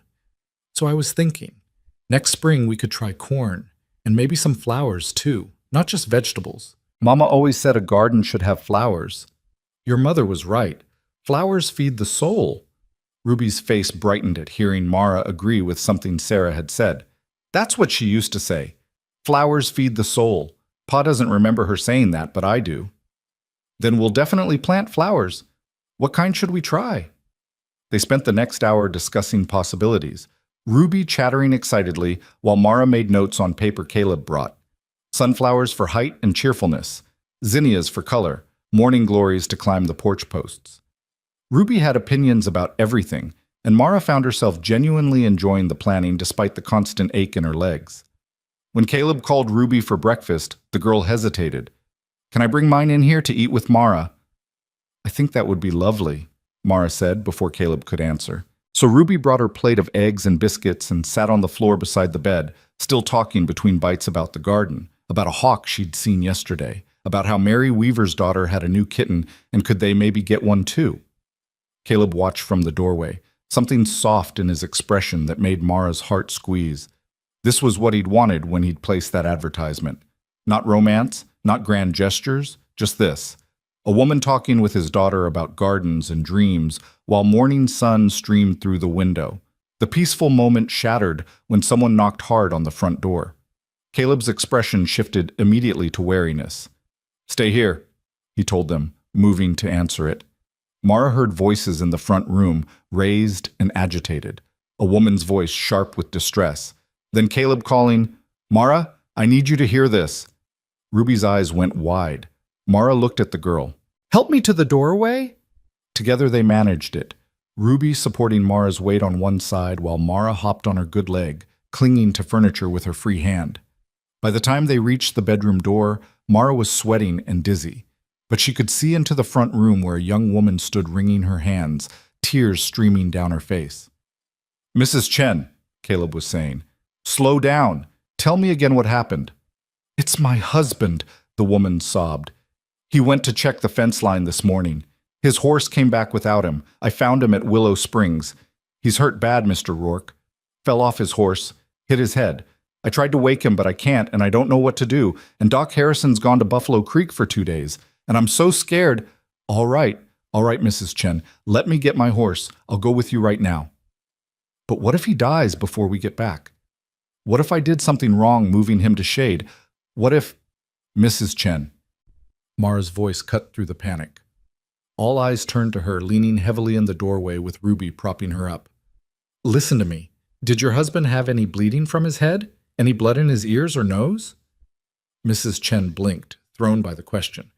No, I don't think so. Just a lump on his forehead.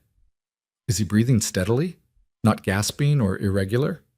Steadily, yes. Just, he won't wake up. That's good. That means his skull probably isn't fractured badly.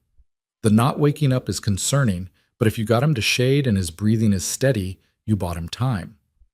Mara's mind was racing, pulling up information from the medical books her mother had loved. Caleb, you need to check his pupils when you get there. If one is much larger than the other, that's bad.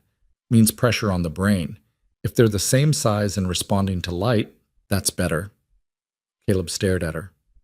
How do you know this? My mother wanted to be a nurse before she married. She had medical texts. I read them. Mara turned back to Mrs. Chen. Keep him still. Don't move him more than necessary. Don't try to pour water down his throat if he's unconscious. He could choke. Just keep him cool and wait for him to wake naturally. And Mrs. Chen, people wake up from head injuries all the time. Try not to panic. Mrs. Chen was nodding frantically. Thank you, Mrs. Rourke.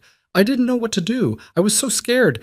You did exactly right coming for help. Now go with Caleb. He'll take care of everything. After they left, Ruby helped Mara back to bed. Mara collapsed against the pillows, her remaining strength spent. Well, that was foolish. I probably looked ridiculous hopping around. You looked brave, Ruby said seriously. And smart. Mrs. Chen was really scared until you talked to her. I hope I gave her good advice. I'm not a doctor. I just remembered things from books. Books are important. Knowledge is important. That's what Mrs. Chen needed, someone who knew things. Ruby climbed up beside Mara carefully. Can you teach me? About medical things?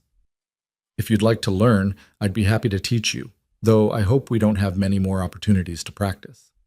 They spent the rest of the morning quietly. Ruby brought Treasure Island and asked Mara to read aloud, and they lost themselves in pirates and adventure while waiting for Caleb to return. He came back near noon, looking tired but relieved. Chen's going to be fine. Woke up about an hour after I got there. Confused and nauseous, but awake. Your advice was good, Mara. The pupils were equal. No fracture that I could see. Thank God. Mrs. Chen wanted me to thank you again. She said... He paused, a strange expression crossing his face. She said she's going to tell everyone in town how the new Mrs. Rourke saved her husband's life with her doctoring knowledge. Mara's stomach sank. I didn't save anyone. I just remembered some things from a book. It doesn't matter. That's the story she's telling. And in a town this size, by tomorrow everyone will know about it. Is that a problem? Caleb sat heavily in his chair. I don't know. Could go either way. Either people will respect you for it, or they'll say you were showing off, acting above your station. The Vales and their crowd won't like it. The Vales and their crowd can... Mara caught herself, glancing at Ruby. Can think whatever they like. But you don't want them thinking badly of you, Caleb said gently. Nobody wants that. No, Mara admitted. I don't. But I couldn't just stand there and do nothing while Mrs. Chen was falling apart with fear. I know, and I'm proud of you for helping. He reached over and squeezed her hand. Just be prepared. The town's going to have opinions. They always do. The opinions came faster than expected. By evening, Sam Weaver stopped by with news that Mrs. Chen had indeed been talking up Mara's knowledge all over town. By the next morning, 2 different women showed up asking Mara's advice about various ailments. One with a persistent cough, another worried about her pregnant daughter. Mara did her best to help, offering suggestions cautiously, always prefacing with, I'm not a doctor, but each person who came left satisfied, and the word spread further. On the 3rd day after the Chen incident, Mrs. Gertrude Vale appeared on the doorstep. Caleb answered the door with obvious reluctance. Mrs. Vale, what can I do for you? I'd like to speak with your wife, if I may, alone. Caleb's expression hardened. Whatever you have to say to Mara can be said with me present. Please, Mr. Rourke. I'm not here to cause trouble. I simply wish to speak with her privately, woman to woman. Something in her tone made Caleb hesitate. He looked back at Mara, questioning. Mara nodded slightly. She could handle Gertrude Vale. I'll be in the next room, Caleb said pointedly. If you need me, just call. After he left, Mrs. Vale approached the bed slowly, her usual imperious bearing slightly diminished. She looked older up close, tired around the eyes. Mrs. Rourke, she began formally, I owe you an apology. Mara blinked, caught completely off guard. I beg your pardon? When I came here before with Mrs. Summers and Miss Hart, I was cruel, judgmental. I implied impropriety where there was none, and I did it in front of your stepdaughter.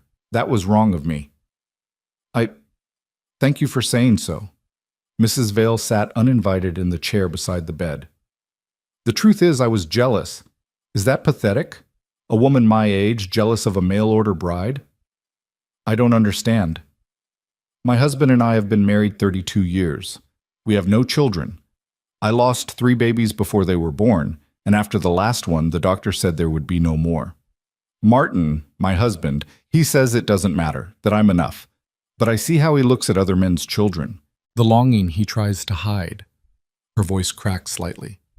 And here you come, younger, capable, about to become a mother to Ruby, building the family I always wanted. I hated you for it. Mara didn't know what to say. This brutal honesty from a woman who'd been so cutting days earlier left her speechless. But then Clara Chen came into the general store yesterday, crying tears of relief because her husband was alive and awake, and it was all because you'd known what to tell her. And I realized something.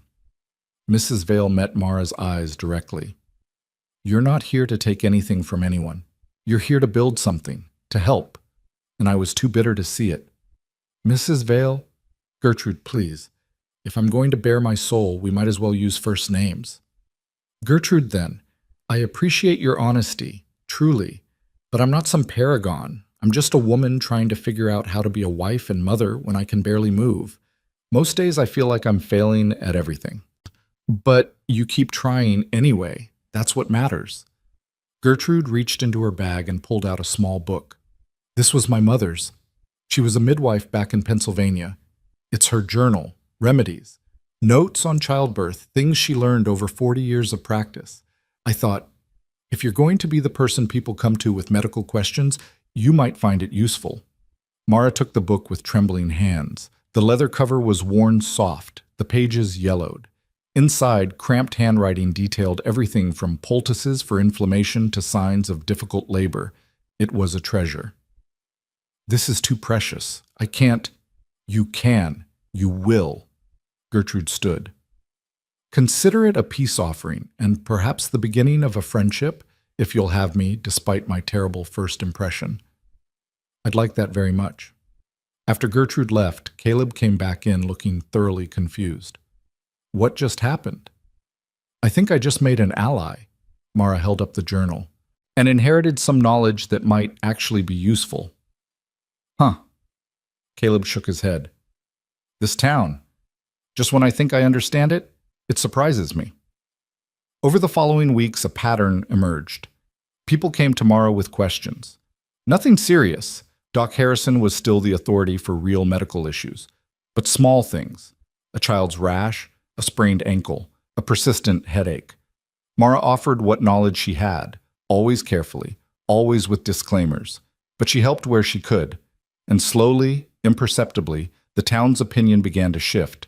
The whispers changed from mail-order bride who trapped him to that Rourke woman who knows doctoring. Not everyone was convinced. Mrs. Summers and Miss Hart still maintained their disapproval. But enough people respected Mara's knowledge and willingness to help that it mattered. Ruby noticed the change too. People like you now, she announced one afternoon while they worked on the garden journal together.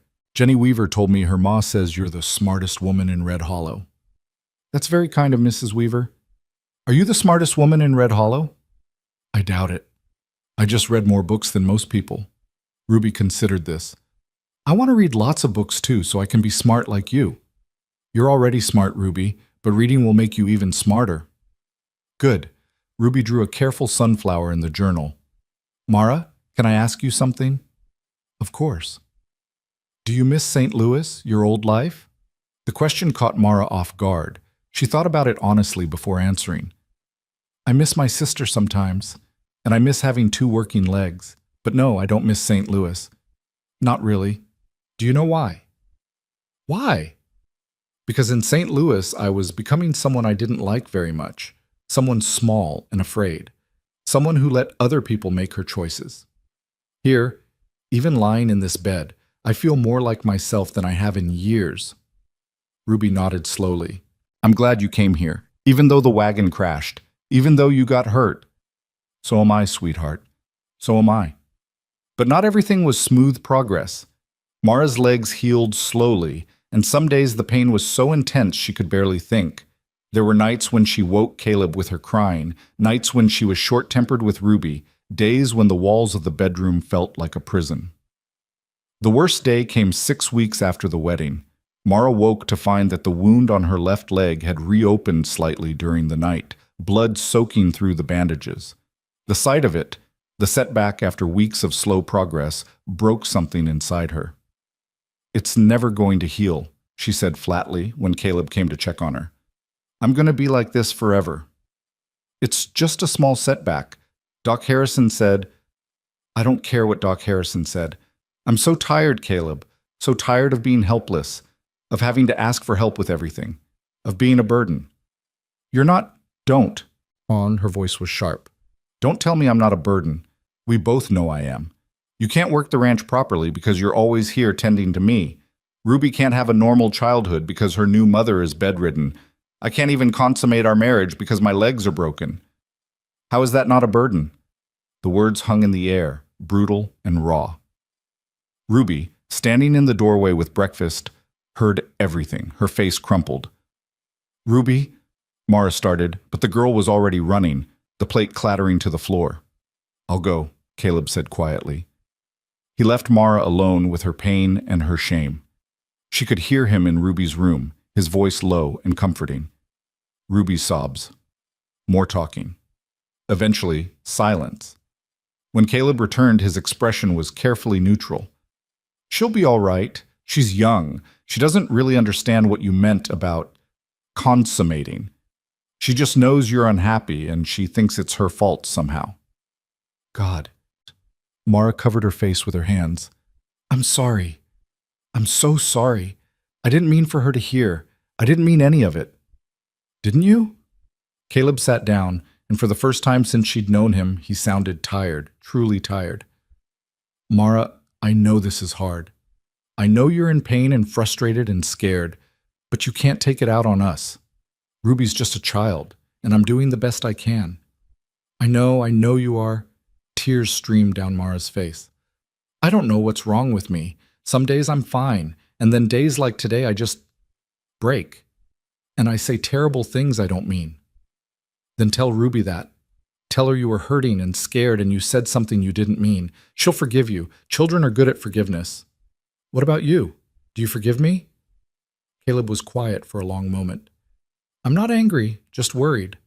Worried that you're giving up, that the woman who dragged herself through the desert is letting pain win. Maybe she should. Maybe pain deserves to win sometimes. No, Caleb's voice was firm. Pain doesn't get to win. Not in this house. Not while I'm still standing. He moved to the bed, took her hands in his. Listen to me. You are not a burden. You are my wife.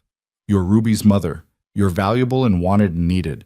Not despite your limitations, but as a complete person who happens to have broken legs right now. Do you understand? I'm trying to. Try harder, because Ruby needs you to be strong, and so do I. Mara nodded, wiping her eyes. I need to apologize to her. Yes, you do. Ruby came back into the room slowly, cautiously. Her eyes were red, but she'd stopped crying. Mara held out her arms, and after a moment's hesitation, Ruby came to the bed. I'm sorry, Mara said, holding the girl close. I said something very unkind. I was hurting and tired, but that's no excuse. You are not a burden. You are a joy, the best part of every day. Do you believe me? Ruby nodded against Mara's shoulder. Are you going to leave? When your legs get better? What? No. Ruby, no. Why would you think that? Because you sounded sad, like you didn't want to be here anymore. Mara's heart shattered. She pulled back so she could look Ruby in the eyes. I am sad sometimes, and frustrated, but never because of you or your father, only because of my injuries. And even on my saddest days, I want to be here. I want to be your mother. I chose this family, Ruby, and I'm not going anywhere. Promise? I promise. Ruby studied her face, looking for lies, then finally relaxed. Okay, I believe you. After Ruby left to do her chores, Mara lay back exhausted. Caleb remained beside the bed, watching her. That was hard, he said finally. It was necessary. I scared her. You scared both of us a little. I'm sorry. I know. He paused. Mara, I think you need to talk to someone. Mary, maybe, or Gertrude. Someone who understands what it's like to feel trapped by circumstances. What good would talking do? Maybe none. Maybe a lot. But keeping everything inside until it explodes isn't working. His voice gentled. I can't fix this for you. I can set your bones and bring you food and help you move around, but I can't fix what's happening in here. He touched her forehead gently. You have to do that work yourself, but you don't have to do it alone. Mara caught his hand, held it against her cheek. How did you get so wise? 6 years of single parenthood teaches you things. I'll talk to Mary. Or Gertrude. Someone. Good. He stood. I need to check the fence line. Will you be all right for a few hours? I'll manage. Caleb? Yeah? Thank you. For not giving up on me even when I'm giving up on myself. That's what marriage means. We take turns being strong. He smiled slightly. Today it's my turn. Tomorrow it might be yours. After he left, Mara lay in the quiet room and tried to find that strength he seemed so sure she possessed. The woman who'd survived the desert felt very far away right now. But maybe that was all right. Maybe strength wasn't about never breaking down. Maybe it was about breaking down and then finding the will to piece yourself back together, again and again, as many times as it took. Outside the window, she could hear Ruby singing one of her made-up songs while she weeded the garden. The words were nonsense, but the melody was sweet. Mara closed her eyes and let the sound wash over her, a reminder of what she was fighting for. Not just to walk again, but to be present for this life she'd chosen. To be the mother Ruby deserved, to be the wife Caleb needed, to be the woman she'd promised herself she would become. It wouldn't be easy. Some days, like today, it would be nearly impossible. But she would keep trying, because the alternative, giving up, letting pain win, meant losing everything that mattered. And she hadn't survived the desert just to surrender now. The conversation with the Mary Weaver came 2 days later, when the woman stopped by with fresh bread and an offer that felt like providence. I heard you had a rough morning the other day, Mary said, settling into the chair beside Mara's bed with the ease of someone comfortable in their own skin. Ruby told my Jenny that you were sad. Mara's cheeks flushed. I shouldn't have let her see me like that. Why not? You think children don't know when adults are hurting? Mary shook her head. My Jenny's seen me cry plenty of times. Over babies I lost, over hard winters, over my father passing. Didn't damage her none. Maybe even taught her something about being human. I told her I was a burden, that I couldn't even... Mara stopped, the words too embarrassing to repeat. That you couldn't be a proper wife to Caleb? Mary finished bluntly. Honey, if you think a marriage is only about what happens in a bed, you've got a lot to learn. My Sam and I went nearly a year after our second was born before we could be intimate again. Women's bodies need time to heal, so do broken bones, I imagine. The casual way Mary discussed it made something loosen in Mara's chest. Did you feel useless during that time? Every single day. I'd watch Sam working himself to exhaustion while I could barely climb the stairs without hurting. I'd see other women at church, standing and socializing, while I had to sit because standing too long made me bleed. It was hell, Mara, pure hell. Mary leaned forward. But you know what I learned? My worth wasn't tied to what my body could do. It was tied to who I was. The mother who read to my children, the wife who listened to my husband's worries, the woman who still had thoughts and feelings and value even when she couldn't do all the physical things expected of her. How did you stop feeling like a burden? I didn't, not completely. Some days I still feel it. Mary's honesty was refreshing. But I started looking for ways I could contribute that didn't require a working body. I taught Jenny her letters when she was barely 3. I mended every piece of clothing in the house, even one-handed. I planned menus that would stretch our food supplies. Small things, but they mattered. Mara thought about the garden journal, about the medical advice she'd been giving, about the afternoon spent reading to Ruby. Small things. But maybe they did matter. I'm scared, Mara admitted. Scared that when my legs finally heal, Caleb will realize he married someone he doesn't really know. That the crisis brought us together, but ordinary life will tear us apart. Could happen, Mary said pragmatically. Marriage is a gamble, however you start it. But I've seen the way that man looks at you, Mara. Like you're water in the desert. Like you're the answer to something he didn't even know he was asking. That's not crisis talking. That's real. How can you be sure? Because I've seen him look at other women over the years since Sarah died. Kind looks, appreciative looks, but never that look. The one that says, this person matters in a way I can't quite explain. You have that look too when you watch him with Ruby. Mary stood, brushing crumbs from her skirt. Stop waiting for the other shoe to drop and start living the life you've got. That's my advice for what it's worth. After Mary left, Mara found herself thinking about those words. Start living the life you've got. What did that look like when you were confined to a bed? The answer came gradually over the next few weeks. She started teaching Ruby not just from books, but from her own knowledge, arithmetic in the mornings, geography in the afternoons, history through stories that made the past come alive. Ruby absorbed it all hungrily, her quick mind latching onto concepts and connections. She helped Caleb with ranch bookkeeping, something he'd been handling haphazardly in ledgers that made her accountant's heart weep.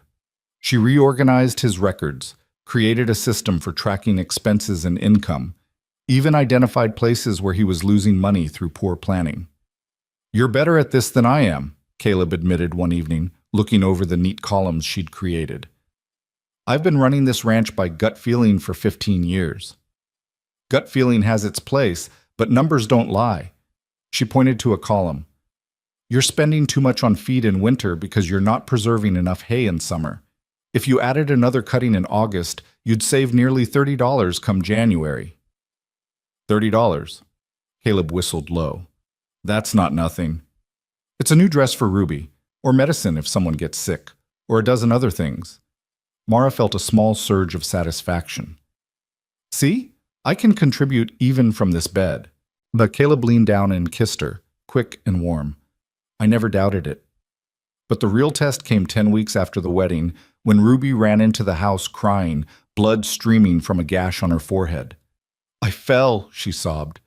From the hayloft. I'm sorry, Pa. I know I'm not supposed to climb up there alone, but I wanted to see the baby swallows, and I slipped. Let me see. Mara's voice cut through the panic with practiced calm. Caleb, bring her here. Quickly. She examined the wound with steady hands despite her racing heart. It was deep, still bleeding freely, but not deep enough to see bone. Head wounds bleed a lot, she told Ruby, whose sobs had quieted to hiccups. It looks worse than it is, but we need to clean it and probably stitch it. Caleb, do we have silk thread and needle? Sarah's sewing kit. I'll get it. Boil water first and bring clean cloth. Mara kept pressure on the wound while speaking calmly to Ruby. This is going to hurt, sweetheart. I won't lie to you, but I need you to be brave. Can you do that? Ruby nodded, her face pale but determined. Will I have a scar? Probably a small one, right at your hairline. You can tell people you got it fighting a dragon. Despite everything, Ruby giggled wetly. There aren't any dragons in Wyoming. Then we'll say you were very brave during a medical procedure. That's just as impressive. Caleb returned with supplies, his face drawn with worry. Mara walked him through preparing everything, then positioned Ruby so the light fell directly on the wound. Hold her shoulders, Mara instructed. She needs to stay very still. Ruby, look at your father. Don't look at what I'm doing. Just tell him about the baby swallows. What did they look like? While Ruby described the birds in a trembling voice, Mara cleaned the wound thoroughly, then threaded the needle with hands that were remarkably steady. She'd never done this before, only read about it in Gertrude's mother's journal and medical texts. But the mechanics were clear in her mind. The first stitch made Ruby cry out. Caleb's grip on her shoulders tightened. "You're doing so well," Mara murmured, working quickly. "Just 3 more. Keep talking about the swallows. Were they blue?" "The blue on top, white underneath. They were, ow, they were flying in and out of the nest, bringing bugs for the babies." "How many babies?" 4, small and fluffy. Ruby gasped as Mara tied off the final stitch. "Is it done?" "All done. You were incredibly brave." Mara finished bandaging the wound, her hands finally beginning to shake now that the crisis was over. "You'll need to keep this clean and dry for about a week. No climbing in haylofts." "I won't, I promise." Ruby touched the bandage gingerly. "Thank you, Mara." Not Miss Mara, not Mrs. Rourke, just Mara. Simple and trusting and intimate. After Caleb took Ruby to rest, he returned to the bedroom and sank into his chair, running his hands through his hair. That was terrifying. "For me too." Mara's hands were still trembling. "I've never stitched human skin before, only practiced on orange peels the way the book described." "Orange peels?" Caleb stared at her. "You learned to suture from practicing on fruit?" "I told you I read a lot." "Reading is one thing. Doing it perfectly on your daughter while she's bleeding and crying is another." He moved to sit on the bed, taking her shaking hands in his. "You saved us today. If Doc Harrison had been here, he'd have done the same thing you did, but he wasn't. You were." "I was so scared I'd hurt her, that I'd do it wrong." "But you didn't. You stayed calm and did what needed to be done." He raised her hands to his lips, kissed each palm. "That's who you are, Mara. The person who stays calm in crisis, who dragged herself through the desert, who stitches wounds from a bed because her legs won't carry her. You're the strongest person I know." Mara felt tears sliding down her cheeks. "I don't feel strong. I feel like I'm barely holding on most days." "That's what strength is. Barely holding on but refusing to let go." Caleb brushed the tears away with his thumb. "I love you. I don't know if it's too soon to say that or if I should have said it sooner, but I love you. Not because you're convenient or helpful or good with Ruby, though you're all those things, but because you're you, stubborn and brave and smart and kind and completely unable to give up even when you want to." "I love you too." The words tumbled out, undeniable. "I think I have since you found me in the desert, but I was too scared to admit it. Too afraid you'd think it was just gratitude or crisis bonding or—" He kissed her, cutting off the anxious spiral of words. When they pulled apart, he was smiling. "We really did this backwards, didn't we? Married first, fell in love later. Completely backwards, but I wouldn't change it." "Neither would I." That evening, while Mara was reading in bed, Ruby appeared in the doorway looking uncertain. "Mara, can I ask you something?" "Of course, sweetheart." Ruby came closer, fidgeting with her nightgown. "Would it be all right if I called you Mama? Not all the time if you don't want, but sometimes, because you feel like a mama to me now. The way you took care of my head today, and the way you read to me, and the way you make Pa smile." The words came out in a rush. "But I know you're not my real mama, so if you'd rather I didn't—" "Ruby," Mara's voice was thick with emotion, "I would be honored, so honored. If you want to call me Mama, you absolutely can. Even though I already had a mama? Even though you're allowed to have 2 mamas, one who gave you life and loved you first, and one who gets to love you now." Mara held out her arms. "Come here." Ruby climbed onto the bed carefully, mindful of Mara's legs, and burrowed into her embrace. "Mama," she whispered, testing the word. "My mama." "My daughter," Mara whispered back, and felt something settle into place, something she'd been missing without knowing it. Purpose, belonging, family. The breakthrough in Mara's healing came 3 months after the wedding, on a crisp October morning. She woke to find she could flex her left ankle without the sharp, breath-stealing pain that had accompanied every movement. She tried again, carefully. Still, there was discomfort, but not agony. Caleb? She shook his shoulder. He'd taken to sleeping beside her rather than in the chair, both of them learning to navigate the intimacy of shared space even without consummation. Caleb, wake up! What's wrong? He was alert instantly, years of single parenthood making him a light sleeper. Nothing's wrong. Look! She moved her ankle again, then her toes. The swelling's finally gone down. I can move it. He sat up, examining her leg with careful hands. The bone had knit solidly, the wound long since healed to an angry pink scar.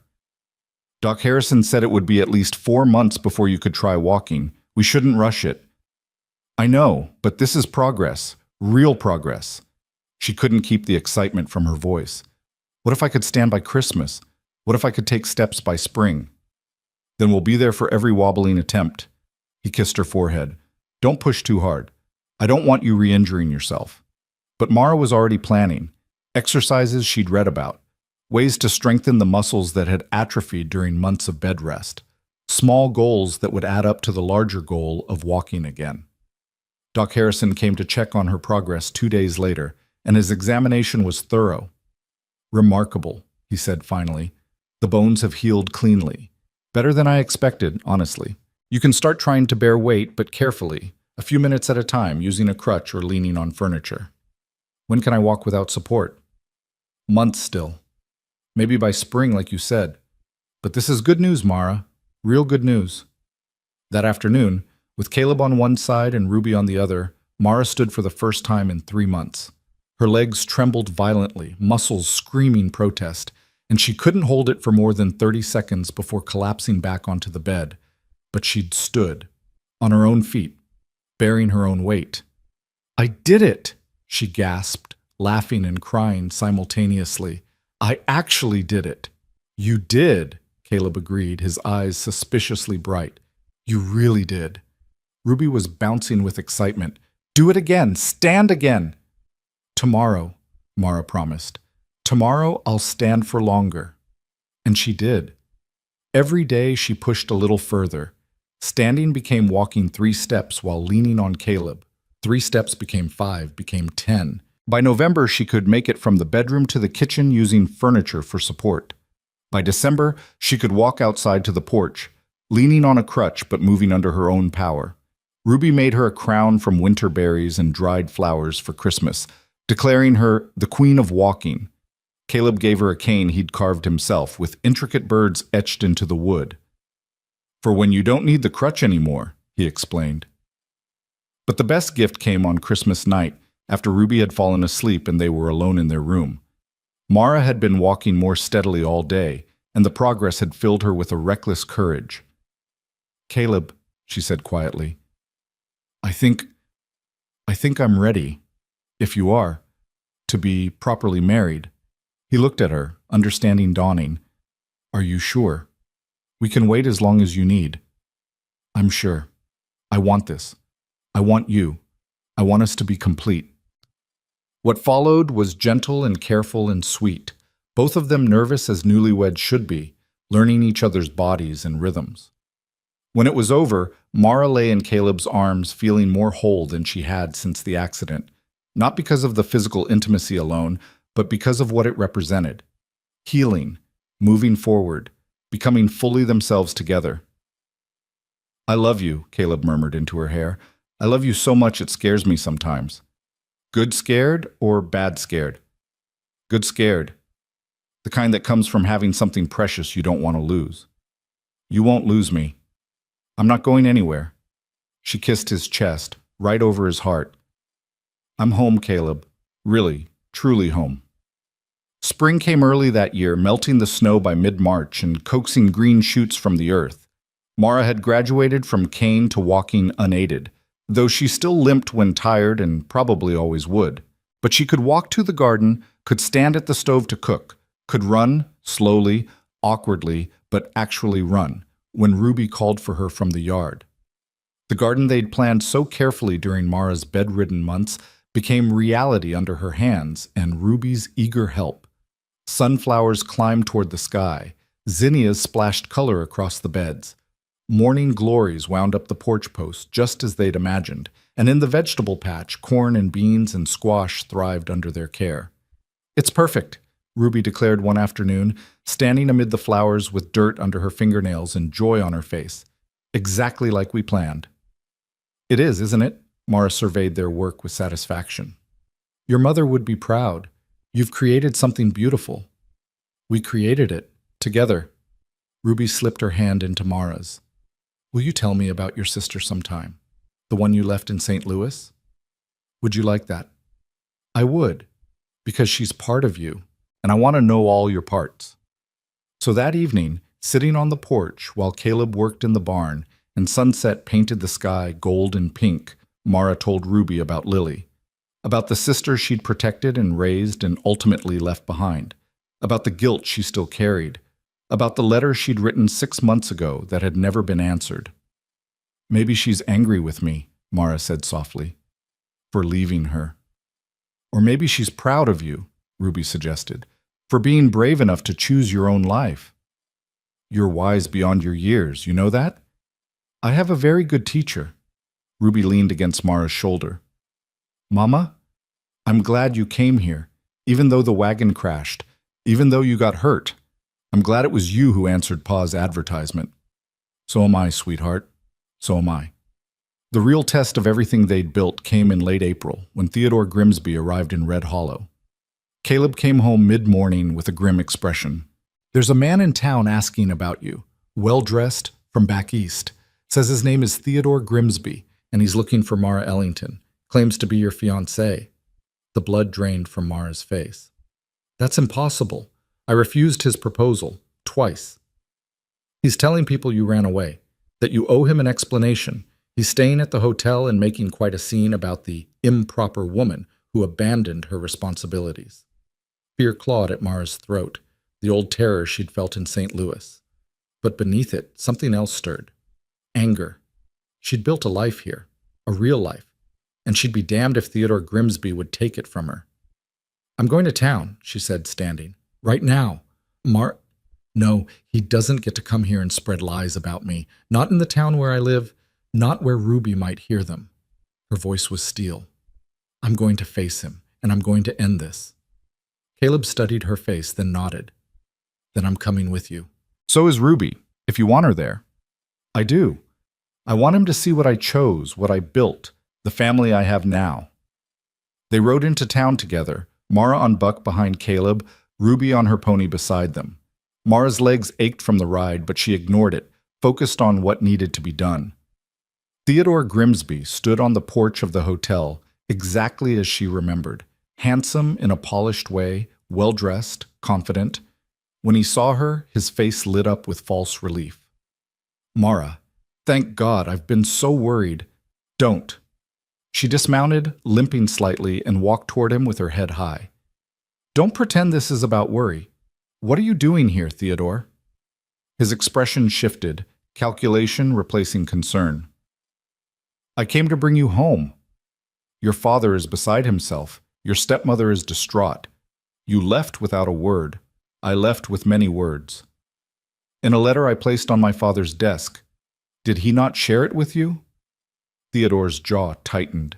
"A letter saying you were running away to marry a stranger. Hardly a rational decision?" "It was the most rational decision of my life." Mara gestured to Caleb and Ruby, who joined her. "This is my husband, Caleb Rourke, and this is my daughter Ruby. My family." "Your daughter?" Theodore's laugh was ugly. "You've been here, what, 6 months, and you're playing house with a cowboy and his brat?"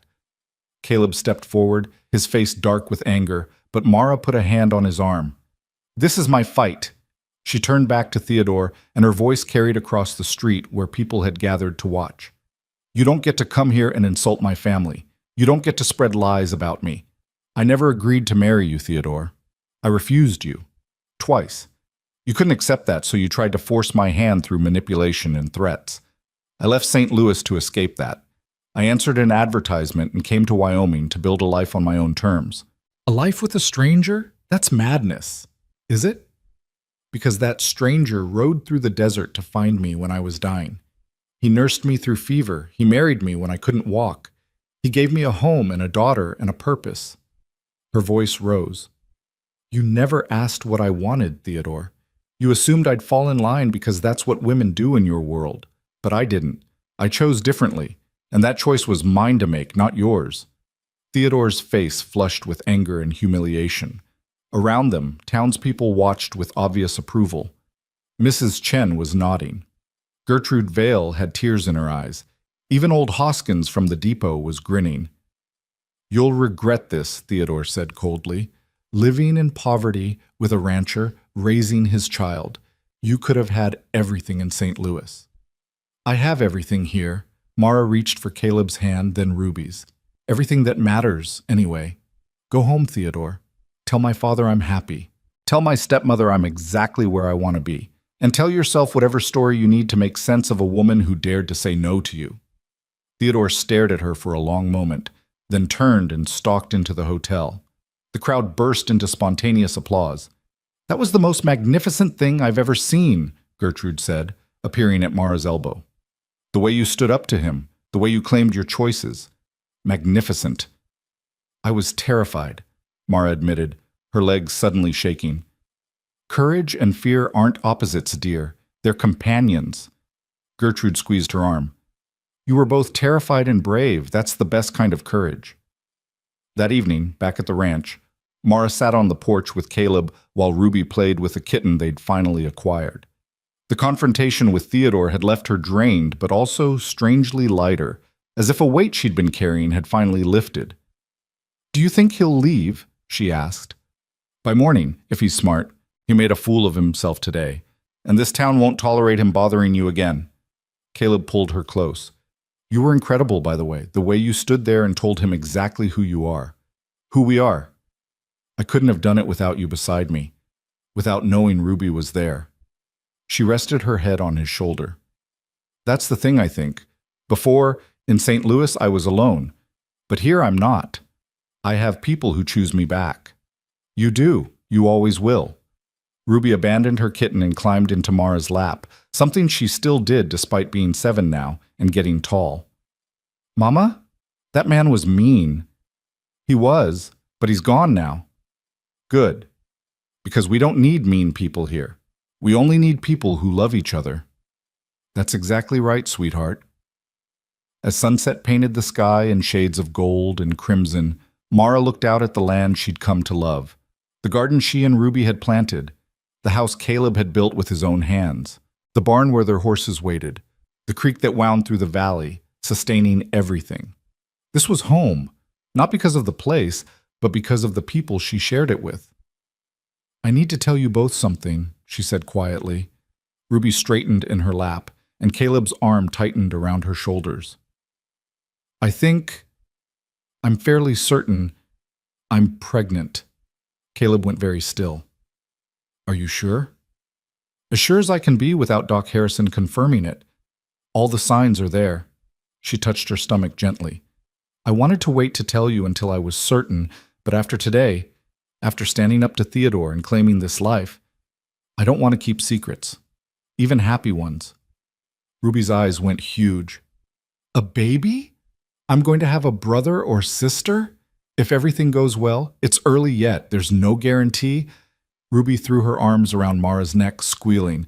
"A baby! Mama, that's the best thing ever!" Caleb hadn't said anything yet. Mara turned to look at him, suddenly worried.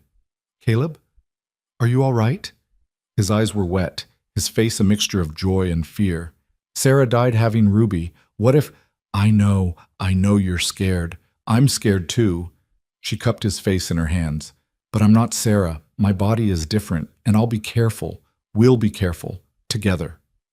"Together," he repeated, his voice rough. Then he kissed her, deep and desperate and full of everything he couldn't say. When they pulled apart, he was smiling through tears. "A baby. We're having a baby."